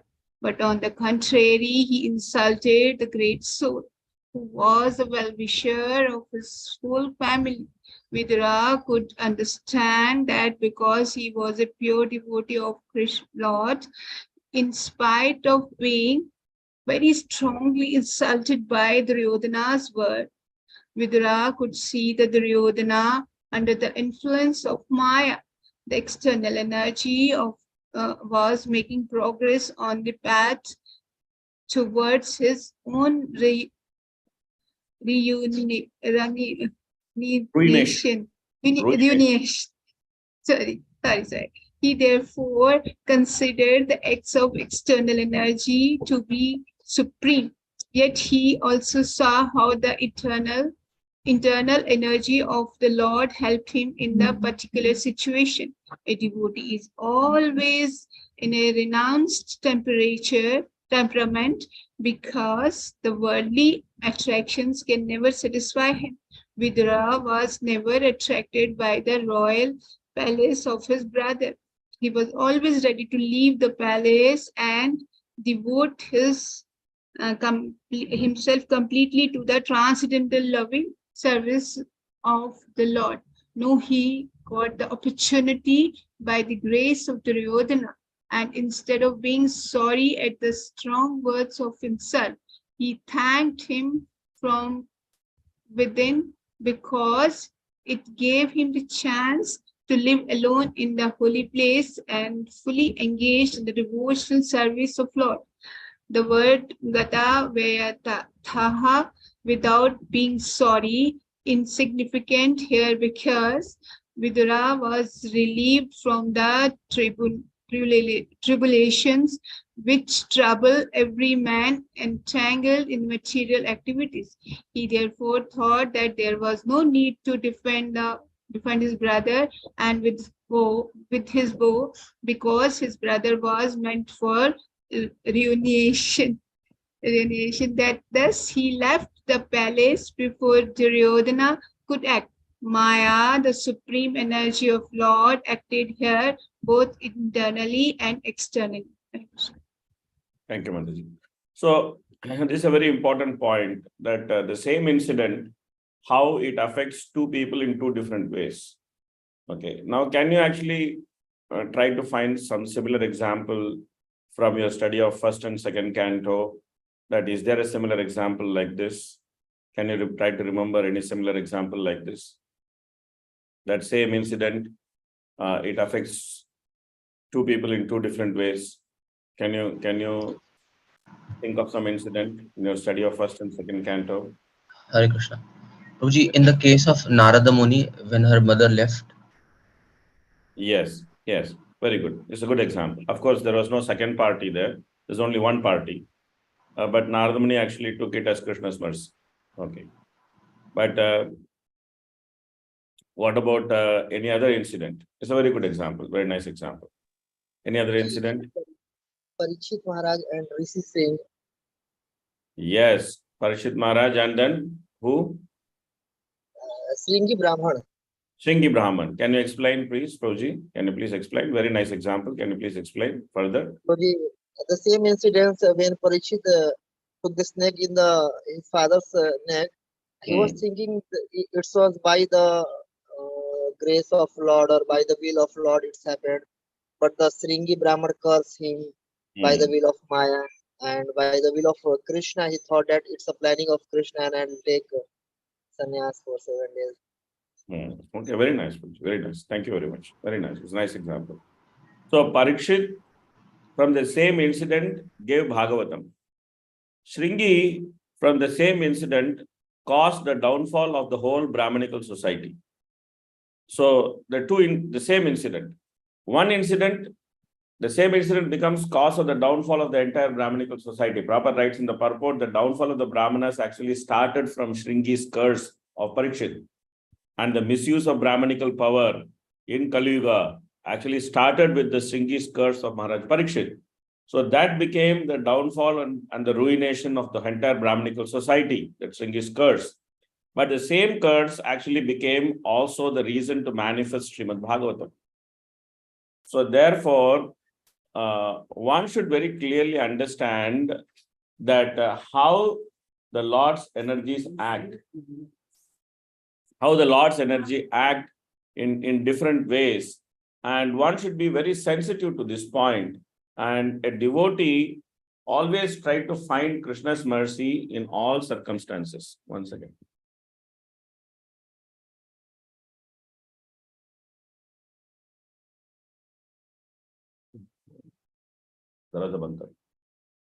So a devotee tries to find Krishna's mercy in all circumstances. Whether the circumstances may look externally, they may look favorable, or externally, they may look unfavorable. There are many instances in Bhagavatam, like Prahlad. Externally, his situation looks very unfavorable, but he simply utilizes that situation to further and further surrender to Krishna, like Dhruva. Externally, his situation is very unfavorable, and even though in the beginning, he himself is very upset, but later he becomes very mature by the association of the Lord and Narad Muni. He becomes very, very mature. He becomes very mature. Like Vritrasura. Externally, his circumstance is very bad. He's Asura. And all the different sages are actually telling Indra, kill this guy. He should not be surviving. Just kill him.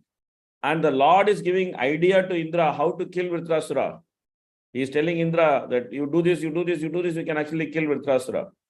So externally his situation is very bad, but he is perfectly poised. He is very perfectly poised. And so much so that in the past time, Prabhupada actually mentions that the real Asura is Indra and the real Sura is Vritrasura. So that we find that pastime. We find Bali's pastime, where Bali has been ripped off of everything by the Supreme Lord's plan, and still he remains steadfast in his devotion. Like that, we find many pastimes throughout Bhagavatam, that how devotees are fixed in their devotion, in spite of all circumstances which are unfavorable. So therefore, for a devotee, there is nothing called as unfavorable circumstance. This is something which we should all remember very, very nicely. Nobody is against a devotee. We should never think that, oh, this person is actually against me. He's actually doing some controversy towards against me. He's doing some politics against me. He's doing some conspiracy against me. No need to think like that. For a devotee, there's no enemy. A devotee is called Ajata Shatru. It's called Ajata Shatru. Very nicely it is explained. Kapiladev will explain. Titikshava, Karunika, Sugritam Sarvabhutana. And Ajata Shatrava Shantaha, Sadhavo, Sadhu Bhushanaha. These are the qualities of a devotee. He is friend for everyone. His enemy is never born. His enemy is never born. Many times I have seen devotees carrying so much resentment in their heart, so much bitterness in their heart, that, oh, this happened to me, that happened to me, this person treated me like that, that person treated me like this. They carry so much bitterness in their heart. And this is a pastime which we should actually very carefully study and remove all that bitterness from our heart. Because carrying some bitterness in our heart simply means that we have to take birth again. We think that this person is my enemy, he is harming me, he is acting against my interest, and we carry some bitterness against him, some simple trace of resentment against him. Why he is doing this to me? Why he should do this to me? What I have done to him?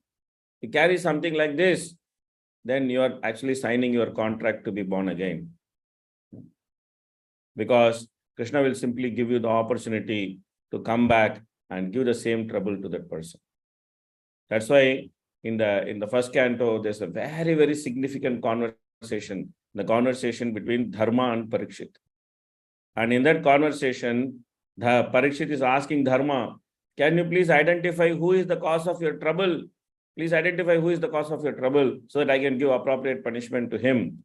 And Dharma simply says that, oh, this is very difficult because many philosophers have many idea about who is the cause of my trouble. I can't very clearly say that this person is the cause of my trouble. But the scene is very clear that Dharma is being tormented by Kali. Kali is standing there. The weapon is in front of him. The act has been done. And the evidence is very clear. But still, Dharma refuses to identify Kali as the person who has actually caused him that misery. Immediately, Parikshit Maharaj identifies that, oh, you should be Dharma to talk like this, because you know the secret of Dharma. What is the secret of Dharma? If you actually identify a person as cause of your trouble, then you have to undergo the same punishment which that person also undergoes. This is the secret. Why? Because let us say there is X and let us say there is Y. So X is harassing Y. So Y is getting harassed and X is harassing Y. Now Y is thinking, oh, X is my harasser. So then he goes and says that, oh, X is harassing me. And then X gets punishment for that harassment. And now the Y is thinking, oh, X is my harasser, X is my harasser. That thought is there in Y's consciousness.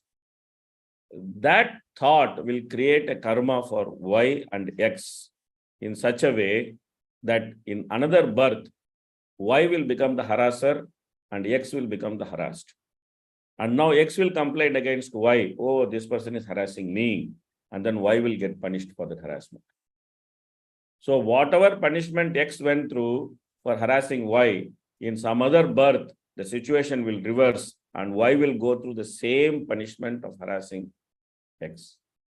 So that's what Dharma says, that what comes through, what goes through, it comes through. So therefore, in Krishna consciousness, it's very, very important for us to keep our heart clean. In 5th canto, there's a very nice verse in 5th canto, where it says that Priyavrata's heart was so clean that actually it became the place of pastime of the Lord. The Lord actually wanted to come and do all his pastimes in Priyavrata's heart. Brahma also says, Hemanjana Churita Bhakti Vilochanena Santa Sadaiva Hridayeshu Vilokayanti Yam Shama Sundaram Achintya Gunaswarupam Govindam Adipurusham Tamaham Bhajami. So therefore, as a devotee, we should not hold a grudge against anybody. We should understand that holding grudge is not devotee's character. We should not hold a grudge against anybody. We should accept every situation as ordained by Krishna for our own advancement in Krishna consciousness. We should simply accept it. And we should try to find that thread, that how we can progress in Krishna consciousness in every given circumstance, without blaming anybody. Now, a significant question might come that, now what to do with that actual trouble which is happening to me? Somebody may be abusing me. Am I supposed to silently suffer that abuse? No, we are not supposed to silently suffer that abuse. We are supposed to do some remedy for that abuse. We should actually get out of that abusive situation. We should do some remedy for it. If needed, we should highlight it to authorities. We should make sure that the abuse stops. And in the process, that person may get punished also. All these things might happen. But the most important thing is that we should not carry any grudge against that person in our heart. That this person is my abuser. He did this to me. That grudge we should not carry in our heart. We should deal with the situation. We should stop the abuse. We should actually protect ourselves from any abuse. We should protect others from abuse. If you find someone abusing a person, we should not take a very stupid philosophical view that, oh, this abuse has to go on because this person deserves to be abused. This is very stupid. We should actually act to stop that abuse. We should take action. We should go. We should report to the right authority. We should make sure that the person who is an abuser, he actually gets punished. We should do all that. We should do all that. But at the same time, we should clearly understand that the person is simply an instrument. But even though he is an instrument, he has to be removed from society. He has to be, whatever institutional action needs to be taken, everything needs to be taken. All that is fine. But still, one should remain the well-wisher of that person without holding any grudge in their heart. That is the right attitude. That is the right. That is what is being said when one says that one should not hold other person responsible for one's troubles. It's not that we should not solve our trouble. We should never misunderstand. Krishna conscious philosophy is not some impractical philosophy. We are not the kind of people who will, Jesus Christ said, if someone slaps you in one cheek, show him the other cheek. No, we are not that kind of people. If someone comes to slap us in one cheek, we'll definitely hold his hand. And if he's not stopping, we may give him another slap also. That's okay. That's fine. Okay. That's fine. That's not a problem. But the problem is to actually maintain that enmity in the heart, in the consciousness, to think that this person is actually my enemy, or this person is trying to harm me. This person is he is actually, to hold that grudge and resentment in the heart. That should not be there. These are two different things. Taking some external action to stop what is happening, which is wrong, is different from carrying that grudge in the heart. These are two different things. One should not get confused with these two things. One should definitively act to actually stop something wrong which is going on. Definitively one should act. And one should act very strongly and definitively. There's no doubt about it. Whether it is on their own life or whether it is in somebody else's life. One should not think that, oh, Krishna conscious philosophy means I should not act. Krishna conscious philosophy is not armchair philosophy. It's not a philosophy not to act. We should always remember, Arjuna is the one who said he will not fight. Krishna told him, Krishna spoke Bhagavad Gita for Arjuna to fight. So therefore, fighting is not prohibited, but the consciousness with which we fight is very important. Krishna told Arjuna, don't fight with Duryodhana because he is your enemy. Simply fight with Duryodhana because I want you to fight with him. That's it. That's the consideration. The consideration is not, oh, he is my enemy, he insulted my wife, he did this, he did that. All that is not the consideration. The consideration is that Krishna wants Arjuna to fight with Duryodhana. That's the only consideration. If any other consideration comes into picture, then that becomes an activity which is impelled by the external energy. When we act without pure motive, without pure intention, then that becomes an activity which is impelled by external energy. When we try to act with pure motive, with pure intention, then we are simply acting as an instrument of Krishna. That's what Krishna told Arjuna, that nimitta matram bhava savya sachin. You simply become instrument. Don't think that just because you can throw arrows on both hands and you're so dexterous in that, don't think because of that you are going to win the war. You're going to win the war simply because I want you to win the war. This is what Krishna is saying. That's why he's using the word savya sachin. He calls Arjuna savya sachin for a reason there. Because Arjuna has a talent which nobody has in that war field except Krishna. Krishna has the talent. So therefore, Arjuna is far superior fighter than anybody else in that war field. And Krishna is actually pointing out that ability to Arjuna. And he's saying, not because of this ability you are going to win. You're simply going to win because I want you to win. That same person, Savya Sachin, who could throw arrows so nicely from both his hands, was simply defeated by some bunch of cowherd men in the first canto of Bhagavatam. Because Krishna wants him to be defeated. So, in one sense, Arjuna learned Bhagavad Gita in Bhagavatam, not in Bhagavad Gita. Because when you are winning, it is very difficult to learn philosophy. When you are losing, that's when you learn philosophy. When you're happy, when everything is going on fine, you don't learn philosophy. When nothing is going fine, when you are in deep trouble, that's when you actually learn philosophy, when you actually appreciate Krishna consciousness at that time. So therefore, it's a very, very important point. It's a very subtle point. Many times I have seen devotees struggling with this, carrying some resentment in their heart. 20 years of practice, 30 years of practice, but some bitterness is there.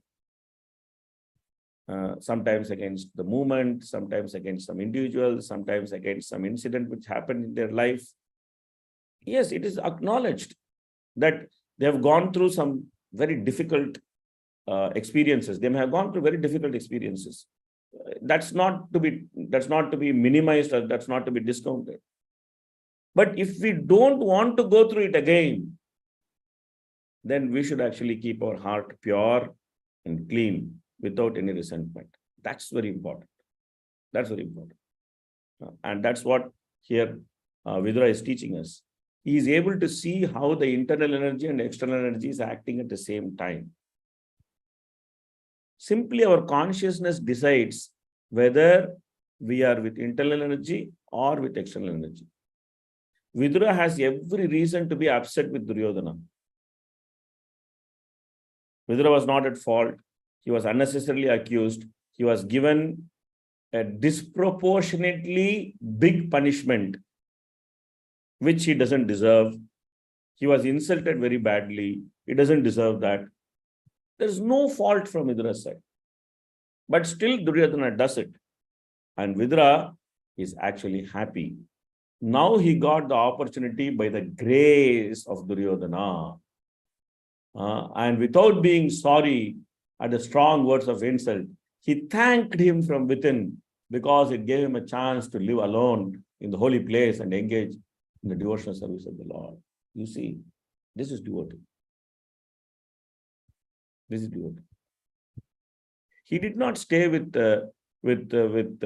Duryodhana, or he did not stay with Dhritarashtra. He didn't try to justify his situation or anything. He simply left. So he took very clear action, but in his heart, he was happy. He was very happy. This is something which practically we should learn. And this is the basis of Anartha Nivritti in Krishna consciousness. Unless we figure this out, we'll still be struggling with Anartha Nivritti only. We'll never be able to go to Nishtha. We'll never be able to have taste. We'll never be able to have the attachment to the Lord. We'll get stuck in Anartha Nivritti. So therefore, it's a very, very important point, and it's a very important learning how the internal energy and external energy acts at the same time.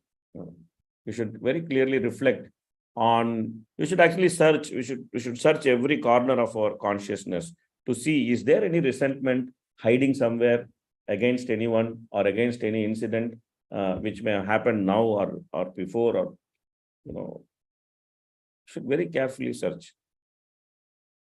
And we should remove all those things. Remove all those things from the heart. We should be happy. And we should be well-wisher for everybody. That's how we should live our Krishna consciousness. Yes, Manohar Dvija Prabhu. Hare Krishna, very silly question, but I could not, without enmity in heart, how can I make myself ready to fight against somebody? This seems contradictory statement in practical sense. I need a feeling of hatred to act against someone. No, at the same time, if I... Yeah, correct. So that's the reason why normally what happens no, it's not a silly question. It's a very, very important question, by the way. Normally in the material world, everybody has been trained to act in Rajoguna. Okay. This is what everybody has been trained to act in Rajoguna, passion. You should have passion for your work. You should have passion for what you do. You should have passion for this thing. Everybody talks about passion, passion, passion. And whenever people talk about love, they simply talk about lust, which is another form of passion. Like love has no bounds. Nowadays, this is such a big theory in the material world. Love has no bounds. Means that man can marry man, woman can marry woman. All sorts of nonsense is going on. It's just pure lust. There's no love in that. It's just pure lust. Like Prabhupada calls it skin disease. Kandovadena karayo yuvadukka dukkam. Prahlad says. Just the itching sensation of the skin, which causes so much misery. So that's lust, is not love. But nobody or very few people understand the power of pure love. Okay. But the power of pure love is a trillion times much more powerful than Rajoguna. The very example is Prabhupada. His love for his spiritual master and his love for Krishna is the reason why we are sitting here and discussing Bhagavatam. Okay, and that's the power of his love. The power of love, the power of pure love is far more powerful than the power of Rajoguna. Because Rajoguna, it needs results. It needs tangible result. The moment that result is not favorable, continuously after some time, the result is not at all favorable, one would just lose interest. But the power of love is not like that. It can actually propel him to do what he wants to do. Now, the classic case of how one can fight without anger is the case of Juhu temple. When you actually read the whole episode about Juhu temple in Lila Mrita, and also now Giriraj Maharaj also wrote the book on the Juhu temple.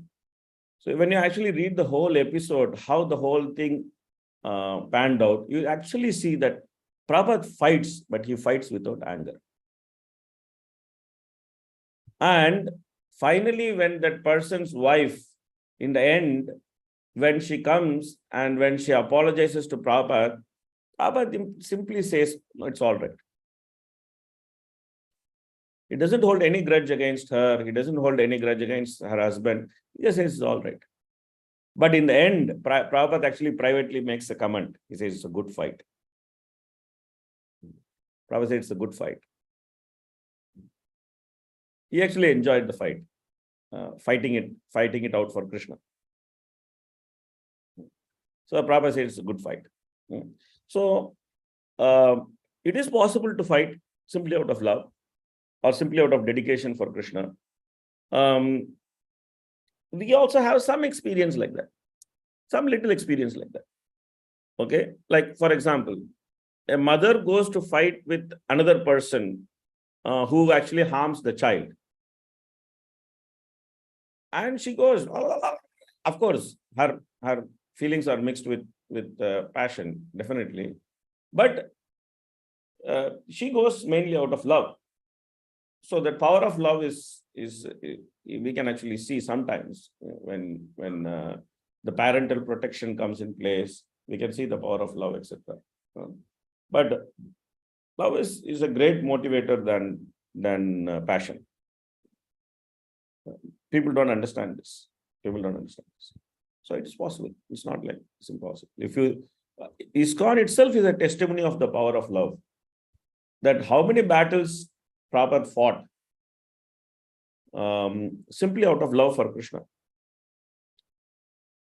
And he fought his personal battles, he fought his public battles, he fought his battles with his disciples.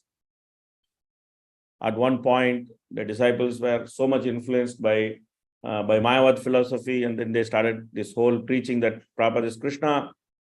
And Prabhupada was so upset with them that he came back to India. So, if you actually very carefully study Prabhupada's life history, you can actually see how to fight out of love. And what is that power of love? What it can do? What it can do? How it can make a person to do things which are extraordinary in nature. Extraordinary in nature. So, it's possible. It's possible. And you and me are testimony of that. Because we are simply sitting here because of Prabhupada's love for Krishna. So, we are the testimony of that power of love. Otherwise, what is the connection between you and me? You don't even know that I exist. I don't even know that you exist. But still, we are able to come and we are able to discuss Bhagavatam together. And we are able to have some such nice loving exchange. Why? Because it's just power of love. Prabhupada's love binds all of us. Millions of people all over the world, Prabhupada's love binds us. There's no need to know each other. Once I was traveling to Siberia, and somehow our flight was booked through China. And then we were in Beijing airport. And Beijing airport is, you can see the full blast of Kali in Beijing airport. If somebody has gone there, you can see Kali in full blast in Beijing airport. And it's such a difficult thing for us, because anyway, we had to come out because of the nature of our ticket was like that. So we had to come out. And then we had flight only next day morning. So whole night we had to just be in the departure lounge. So I thought that instead of just sitting in the departure lounge and waiting for the whole night to go, because there's no way to sleep also. There's no way to sleep there also, because it's so brightly lighted and so much of noise and so many people doing so many things, and the place is stinking because people are eating all sorts of things. It's not a very nice place to be.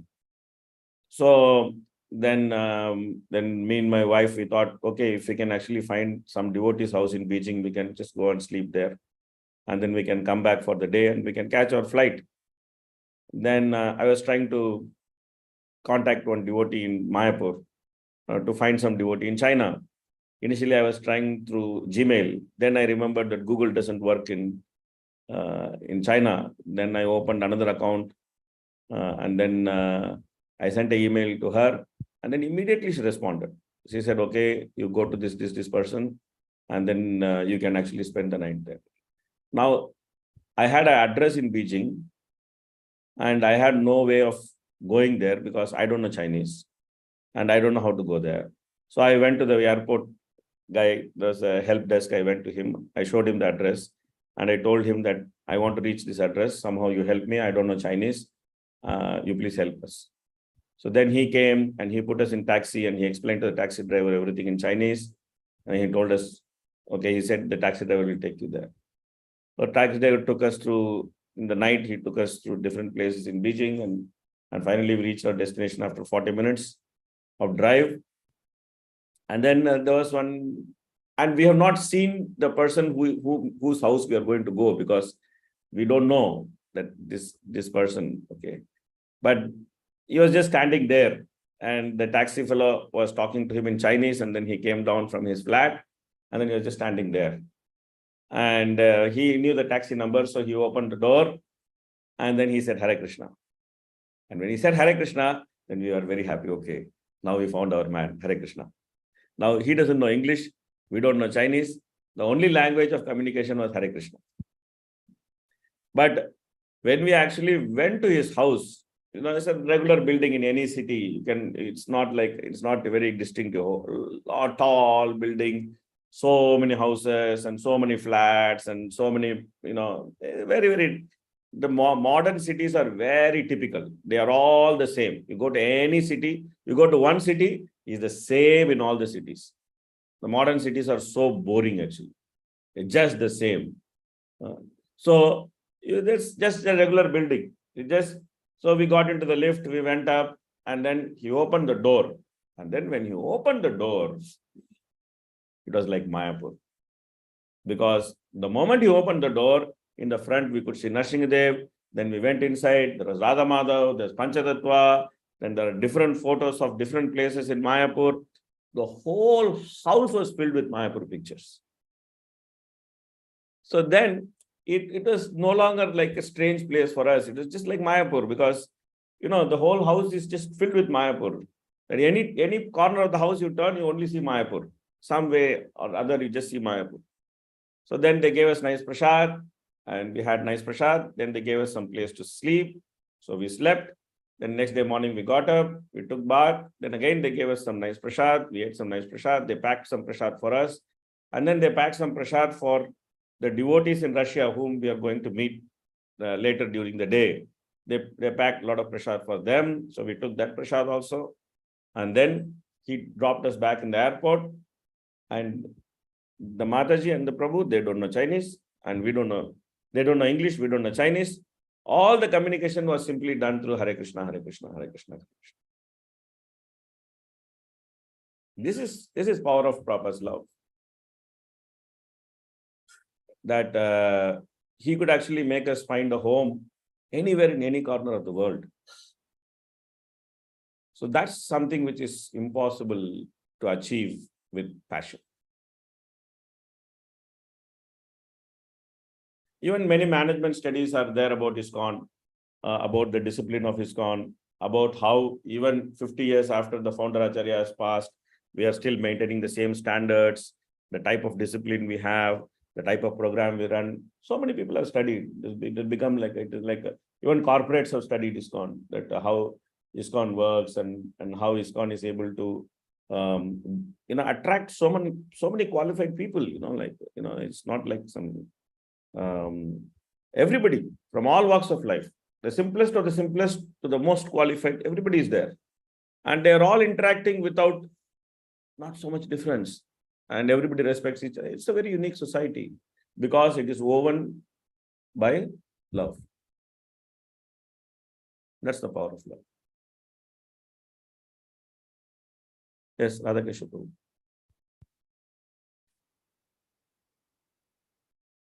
Thank you, Prabhuji. It is again something about that we all have, not all, me, I'm talking about myself, my question. Because of envious nature, we are not pure. And we are having 4 types of defects.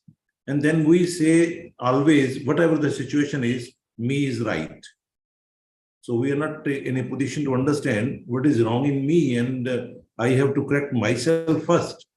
So how can we proceed against a person or something like that, that we should fight for it, something? So finally, elaborate on that, please.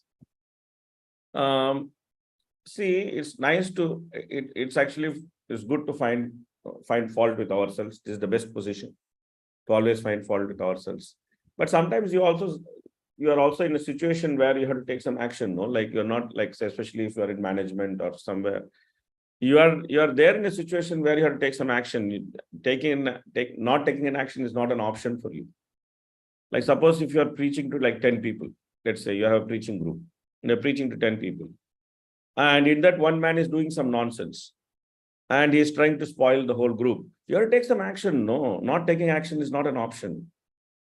You cannot say that, oh, how can I find fault with him? It's not that really doesn't work. You have to actually go and do something, because otherwise he is going to spoil the whole group. So how can you not take some action? Sometimes you have to take some action. Like, Kaliya comes and he causes disaster in Vrindavan. And then Krishna dances on Kaliya, and Kaliya becomes a great devotee. And so Kaliya has now become a great devotee. So what Krishna is telling, okay, Kaliya, now you have become great devotee, so stay in Vrindavan. No, Krishna says, no, you go far from Vrindavan. You go far from Vrindavan, go to the deepest of the forest, deepest of the ocean, and stay there. Because by the nature, Kaliya is not fit to stay in Vrindavan. He is not fit to stay in the community of devotees in Vrindavan. But he can stay with his wives, who are also snakes, and they are also great devotees. In fact, the Nagapatnis are so great that in the beginning, when Kaliya was trying to strike Krishna, they were actually thinking that why Krishna is just playing with him, we should just kill him.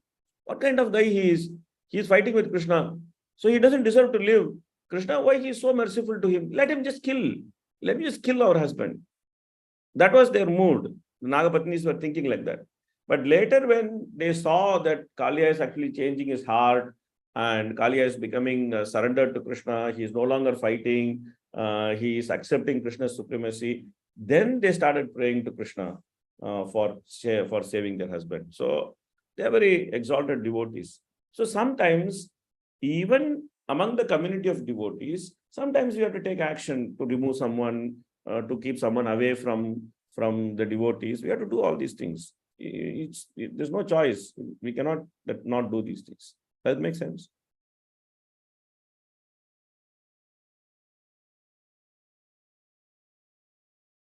Thank you, Prabhuji. Thank you very much. So, Jagat Mata Sachimataji. Hare Krishna, Prabhuji. Thank you for this very nice explanation. It's really good. And yes, it works. But when we are hurt, nothing works.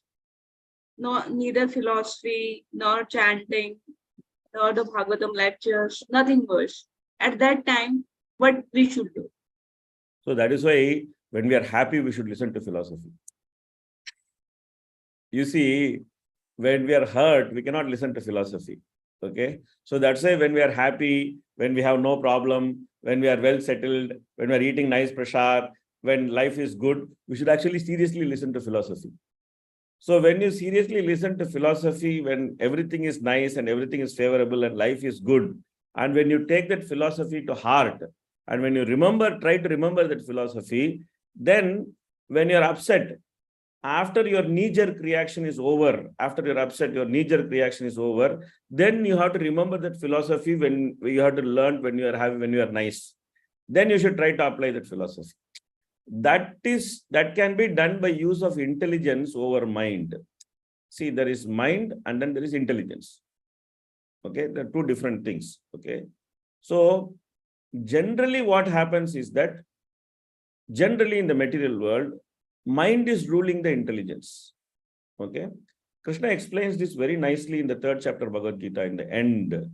Krishna says that after explaining about lust and all, lust is sitting, Indriyani, Manobuddhir, Astyadisthanam Uchyate, all this he says. Then Krishna actually in the last 3 verses, he explains how to control lust. Okay. So in that whole section, the last 3 verses are the solution part. And in that section, Krishna explains some very important things. The first thing Krishna says, how to control lust. Tasmat tvam indriyanyado niyamya bharatarshava, says. Okay. So that's the first point Krishna makes. That you should follow the regulative principles very strictly. The regulative principles of sadhana bhakti, one should follow very, very strictly. Okay. So this is one way of controlling lust. But this is not sufficient. So therefore, Krishna wants to explain to all of us what is the proper hierarchy of dealing things. Okay, because in the material world, the whole hierarchy has been lost. So he explains the hierarchy of dealing things. He says, Indriyani paranyahur indriyabhya param manaha manasastu parabuddhe yo buddhe parasastu saha. He says that the senses are superior to the sense objects. The mind is superior to the senses. The intelligence is superior to mind. And you, spirit soul, is superior to everybody. All these things. But normally in the material world, if you actually see, what is considered as supreme is the sense objects. Okay. Everyone is simply living in the material world to collect sense objects. What is their purpose of their life? The purpose of their life is to collect various types of sense objects. That's why they're living. They're not living for anything else. So sense objects, which is the lowest, is considered as the supreme. And why do you need sense objects? To satisfy the senses.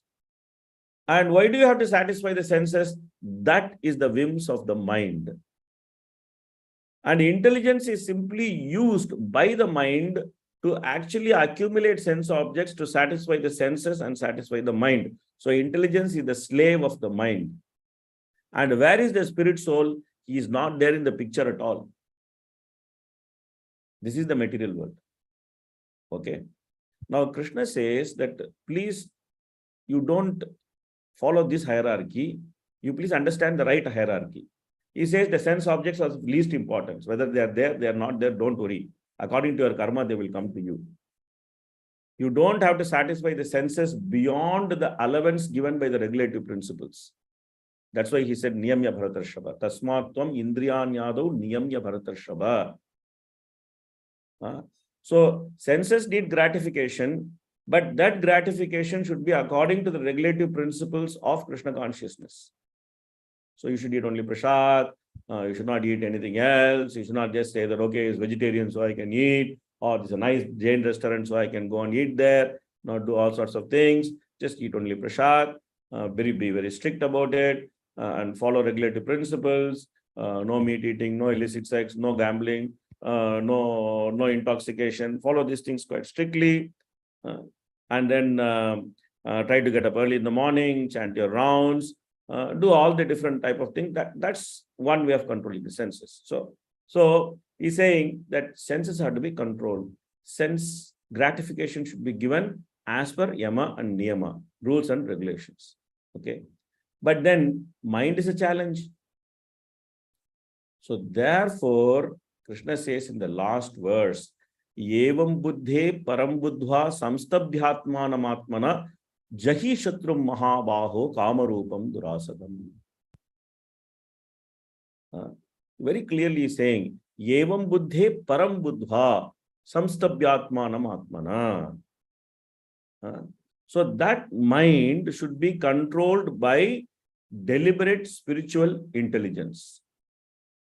Prabhupada uses these 3 words, deliberate spiritual intelligence. And in the bracket, Prabhupada writes Krishna consciousness. So mind should be controlled by the deliberation of the intelligence. Of course, you will read this in more clearly in Kapila Sankhya. Kapila Sankhya is a very, very practical thing. Devotees get very allergic to Sankhya philosophy.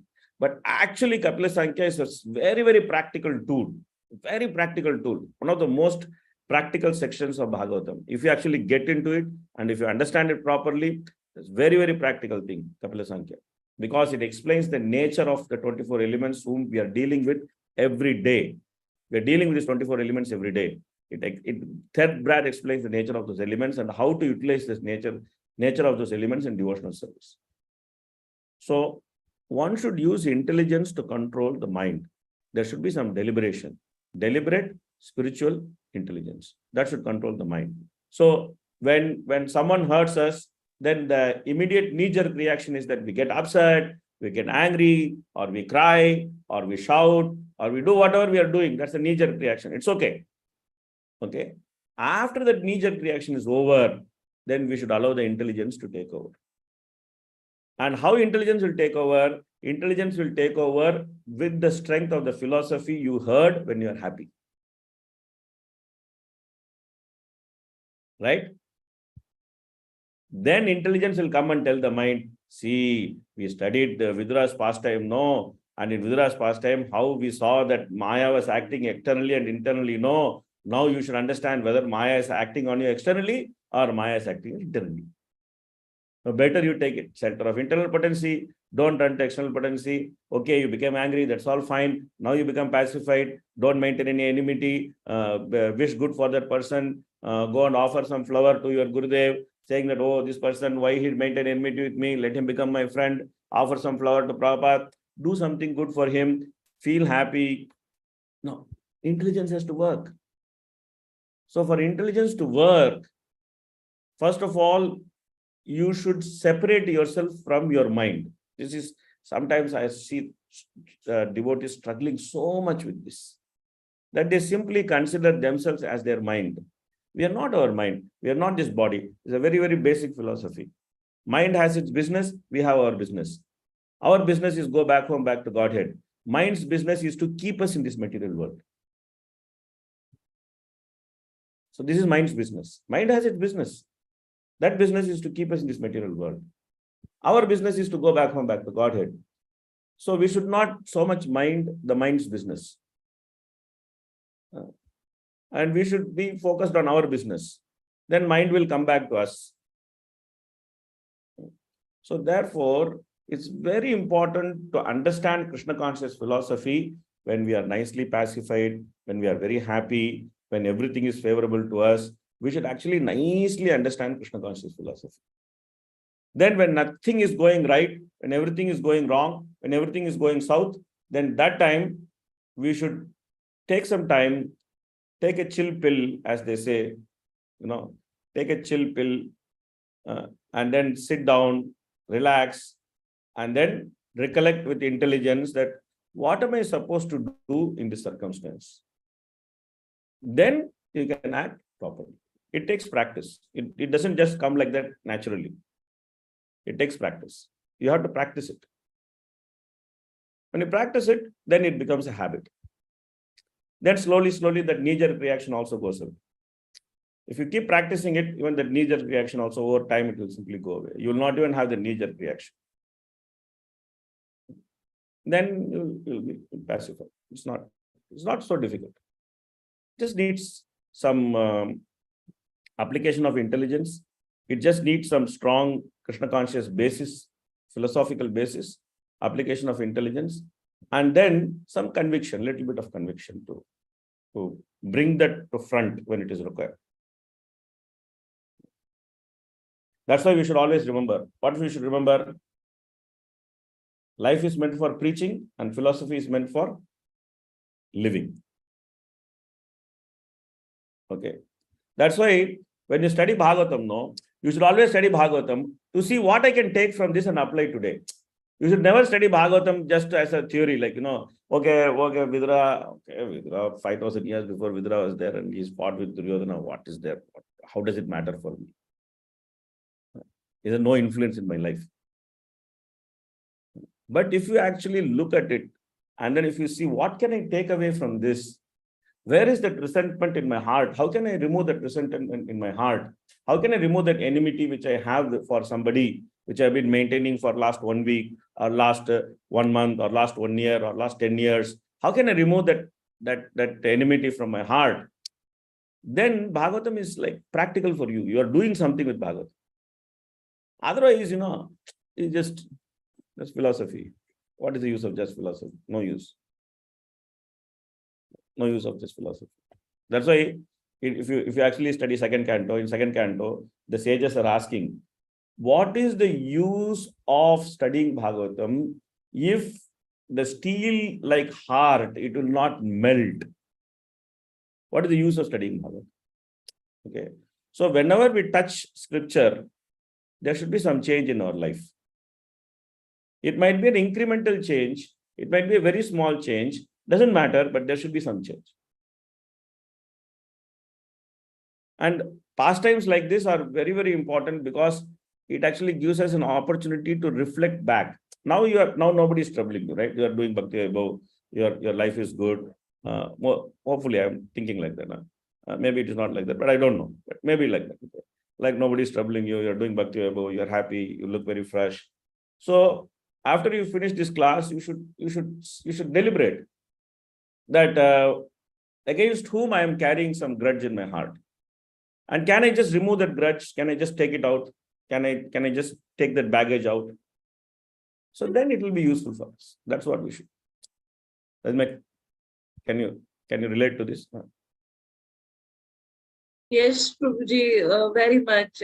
Actually, from past 2 years, I heard this Vidura story, and I'm trying to practice it, but I'm not able to follow it. No, don't say that you're not able to follow it. The very fact that you're trying to practice it means that you're following it. Okay. There may be varying degree of success. You understand? Okay. Generally, what happens, like sometimes people tell me that, Prabhuji, I'm chanting for last 10 years. I don't have any taste for it.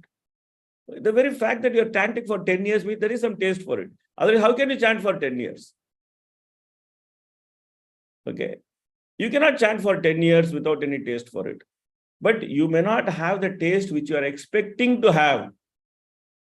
Okay. That's a different story. Okay. So, see, what happens is that we also need some encouragement. How mind works. Mind needs some encouragement. So mind, what it does, it actually discourages you from practicing philosophy. So mind tells you, see, there's no use, see, you're trying for so many years, you see, it's just not working, there's no use, this is all theoretical, this Krishna consciousness is not a workable thing, just be comfortable with Maya. This is the best solution for you. That's what mind is telling you. But when you actually see incrementally how you are becoming little bit better, see, many people don't even think of Vidura's pastime when they are in trouble. Okay. Now, at least you are thinking of Vidura's pastime for the past 2 years, right? So this is a big achievement. It's not a very small thing. It's a big achievement. To actually remember Bhagavatam when we are in trouble is like a big achievement. I have seen devotees completely throwing away Bhagavatam when they get into trouble. And they become upset. If you mention Bhagavatam to them, they become very angry. Hey, what is this? I'm suffering so much, you're talking Bhagavatam. Bhagavatam is meant to remove the suffering, man. So what else you'll talk? If you go to doctor, what will you tell? What the doctor will do? You go to doctor, doctor, I am having stomachache and there's so much of stomachache. And then what doctor will say? You please eat this medicine. So if you fight with the doctor, I'm talking about my stomachache, you are talking about medicine. What is this nonsense? Why did you go to doctor, man?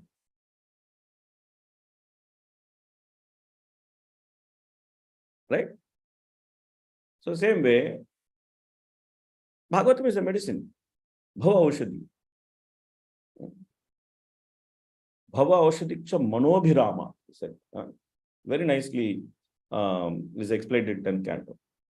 What kind of Bhava Aushadhi is mana abhirama Bhava Aushadhi. That mana, or mind, is now attracted and it's taking pleasure in the external energy. Now, this has to take pleasure in internal energy. So how that it will happen? It will happen by hearing Bhagavatam. Nivirtatashraya upagiyamana. That it simply removes the thirst for the dirty things from the heart. So it's good that you are able to remember. So then the next step is to apply. Okay. So how to apply? Practically how to apply? Like suppose you are angry with someone, right? Suppose you are having some difficulty with someone, let us say. Okay, you're angry with that person. Okay. The simplest thing to do is to simply pray for his Krishna consciousness. It's a very practical thing to do. Okay. Oh my Lord, let him become Krishna conscious. If he becomes nicely Krishna conscious, then probably he will be a better person for me to deal with. Right? So that's the simplest thing to do. That can be done now. Right? Just offer one flower to Prabhupada for him also, or for her also. This Kamwali lady is always troubling me. Oh Prabhupada, make this Kamwali Behan Krishna conscious.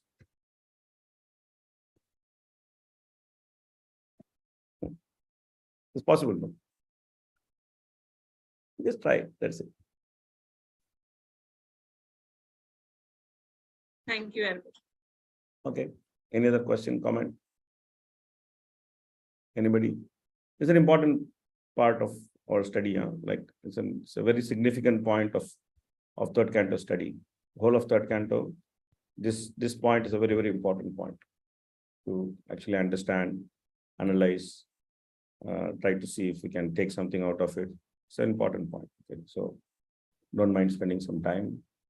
If you have something nagging you, or if you want to make some comment or something, please feel free.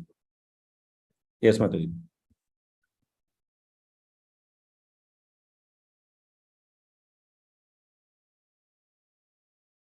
Just unmute and speak.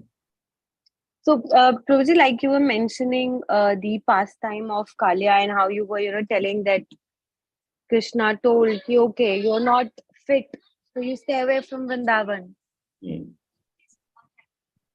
So, Krishna just guided him to stay out of Vrindavan, you stay away from Vrindavan. But we say that, Krishna consciousness is available to everyone and anyone.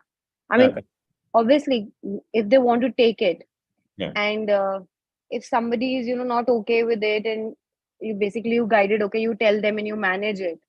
But in managing, do we say that, if they're troubling like to a higher level, you're like, okay, go away types? Or, I mean, how do you reconcile both the things? See, like suppose I'll give a practical example. Okay. Some burning kind of issues which keep coming back in society, in Krishna conscious society. Okay. Like suppose there's a child abuser who is a devotee. Okay. Obviously, you can't keep him in the society. Okay. So you have to tell him, Baba, you don't be part of the society, because you are posing danger to children who are meant to be protected. Okay. So we have to ban you from temple. We have to ban you from this and that and everything. Okay.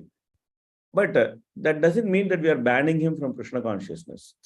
You understand? These are two different things. Like there was a case of one devotee.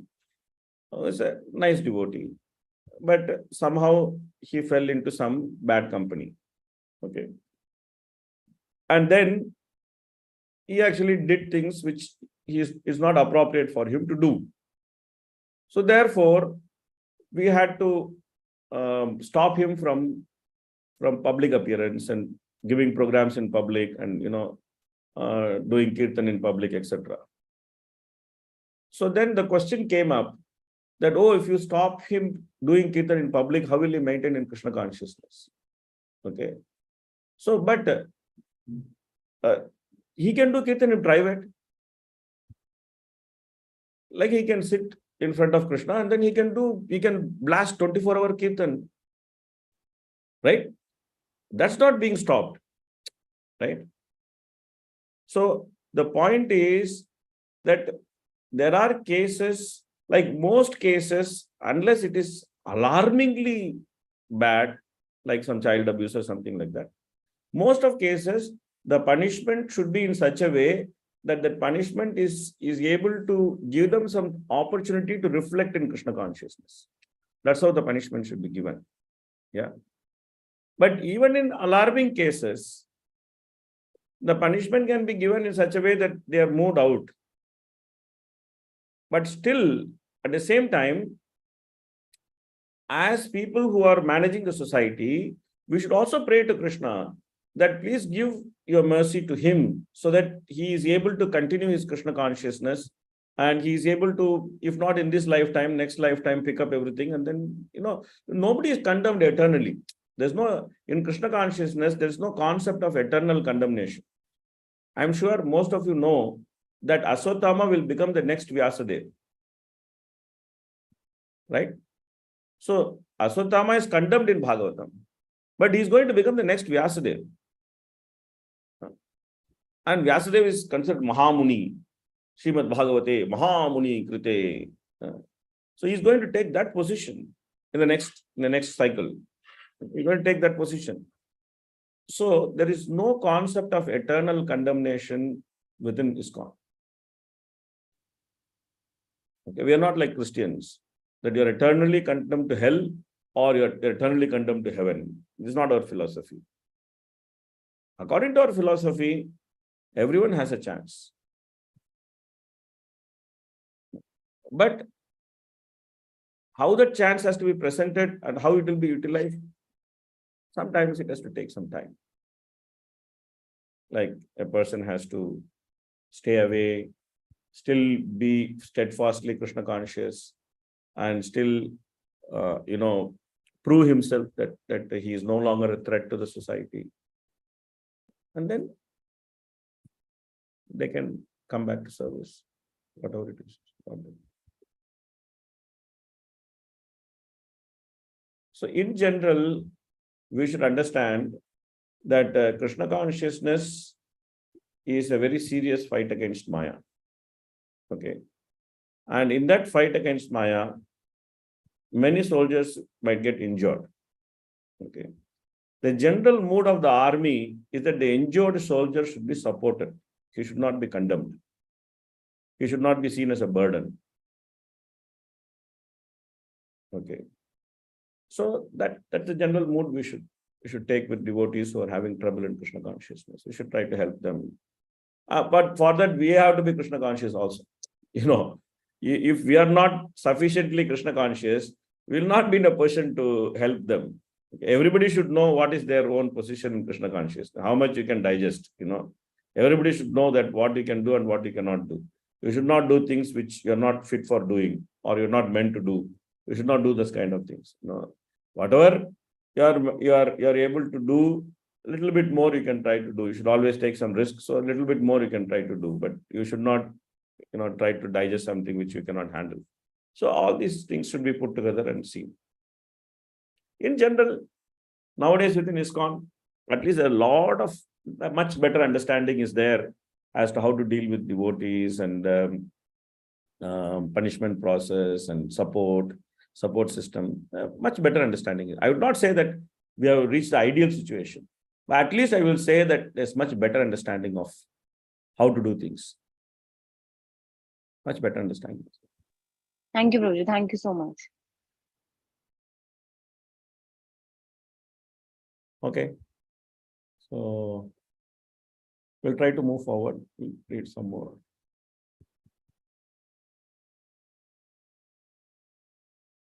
Hare Krishna, Prabhuji, should I read the translation? Yeah, I will read some more translations as much as possible. By his pity, Vidura achieved the... By his piety. By his piety, Vidura achieved the advantages of the pious Kauravas. After leaving Hastinapur, he took shelter of many places of pilgrimages, which are the Lord's lotus feet. With a desire to gain a high order of pious life, he traveled to holy places where thousands of transcendental forms of the Lord are situated.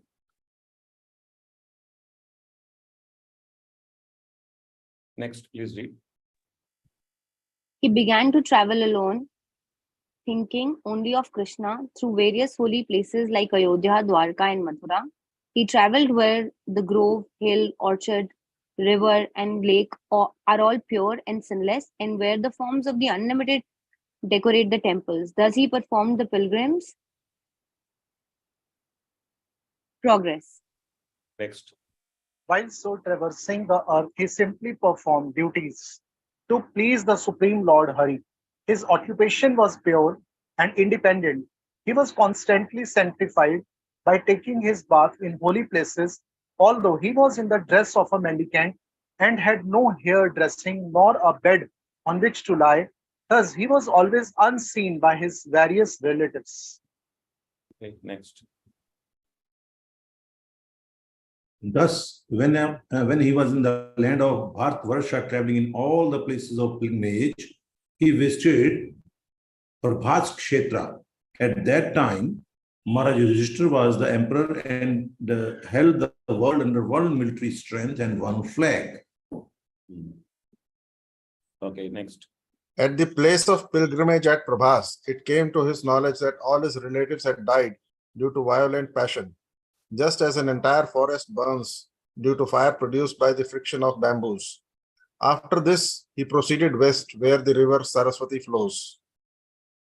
Okay, next. On the bank of river Saraswati, there were 11 places of pilgrimage, namely Trita, Usana, Manu, Prithu, Agni, Ashita, Vayu, Sudasha, Go, Guha, and Shraddhadev. Vidura visited all of them and duly performed rituals. Next. There were also many other temples of various forms of the Supreme Personality of Godhead Vishnu established by great sages and demigods. These temples were marked with the chief emblems of the Lord, and they reminded one always of the original personality of Godhead, Lord Krishna. Okay, next. Thereafter, he passed through very wealthy provinces like Surat, Suvira, and Matsya, and through western India, known as Kuru Jangala. At last, he reached the bank of Yamuna, where he happened to meet Uddhava, the great devotee of Lord Krishna. Okay, next.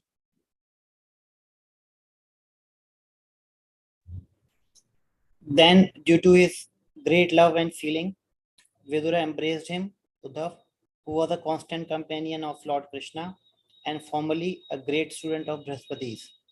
Vidura then asked him for news of the family of Lord Krishna, the personality of Godhead. Okay, next.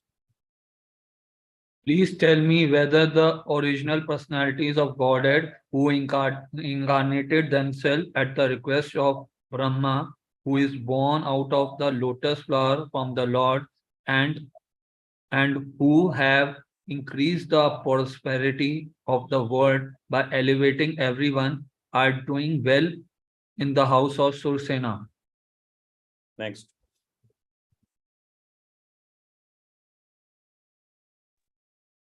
Please tell me whether the best friend of the Gurus, our brother-in-law Vasudeva, is doing well. He is very munificent. He is like a father to his sisters, and he is always pleasing to his wives. Okay, next. Oh, Uddhava, please tell me, how is Pradyumna, commander of the commander-in-chief of the Yadavs? He was kept in a corner. Like Rukmani bore him as her son from Krishna by the grace of whom she pleased. Okay, next. Oh, my friend, tell me whether Ugrasena, the king of the Satvatas, Vrishnis, Bhojas, and Dasharas is now doing well. He went far away from his kingdom, leaving aside all hopes of his royal throne, but Lord Krishna again installed him. Okay, next. Oh, gentle one. 31. 30. Oh, Uddhava, just sorry, 30. Yeah. 30 translation. Yes. Oh, gentle one, sorry. Oh, gentle one, does Sambhav farewell He exactly resembles the son of personality of Godhead. In a previous verse, he was born as a Kshatriya in the womb of the wife of Lord Shiva. And no, he has been born in the womb of Jambavati, the most enriched wife of Krishna. Next. O Uddhava, does Yuyudhan fare well? He learned the intricacies of the military art from Arjuna and attained the transcendental destination, which is very difficult to reach even for great renouncers. Okay, next. Please tell me whether Akrura, the son of Swafalka, is doing well. He is a faultless soul surrendered unto the personality of Godhead. He once lost his mental equilibrium due to his ecstasy of transcendental love and fell down on the dust of a road which was marked with footprints of Lord Krishna. Yeah, this is when he was first coming to Vrindavan. Okay, next. As the Vedas are the reservoir of sacrificial purposes, so the daughter of the king, Devat Bhoj, conceived the supreme personality of Godhead in her womb, as did the mother of the demigods. Is she, Devaki, doing well? Okay, next. May I inquire whether Anuruddha is doing well? He is the fulfiller of all the desires of the pure devotees and has been considered from Yo to be the cause of the big Veda, the creator of mind and the fourth plenary expansion of Vishnu. Okay, next. O sober one, others such as Hridik, Charudeshna, Gada, and son of Satyabhama, who accept Lord Shri Krishna as the soul of the self and thus follow his path without deviation, are they well? Okay, next. Also, let me inquire whether Maharaj Yudhishthira is now maintaining the kingdom according to the religious principle and with respect for the path of religion. Formerly, Duryodhan was burning with envy because Yudhishthira was being protected by the arms of Krishna and Arjuna as if they were his own arms. Next. Please tell me whether the unconquerable Bhima, who is like a cobra, has released his long cherished anger upon the sinners. The field of battle could not tolerate even the wonderful playing of his club when he stepped on the path. Okay, next. Please tell me whether Arjuna, whose bow bears the name Gandiva and who is always famous among the chariot warriors for vanquishing his enemies, is doing well. He once satisfied Lord Shiva by covering him with arrows when Shiva came as an unidentified false hunter. Next. Are the twin brothers who are protected by their brothers doing well? Just as the eye is always protected by the eyelid, they are protected by the sons of Pritha, who snatched back their rightful kingdom from the hands of their enemy Duryodhan, just as Garud snatched nectar from the mouth of Indra, the thunderbolt carrier. Okay, next. O my Lord, is Pratha still living? She lived only for the sake of her fatherless children. Otherwise, it was impossible for her to live without the King Pandu, who was the greatest commander and who alone conquered the four directions simply with the help of a second bow. Next.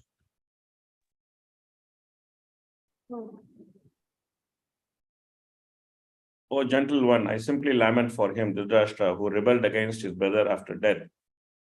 By him I was driven out of my own house, although I am his sincere well-wisher, because he accepted the line of action adopted by his own sons. Okay, next.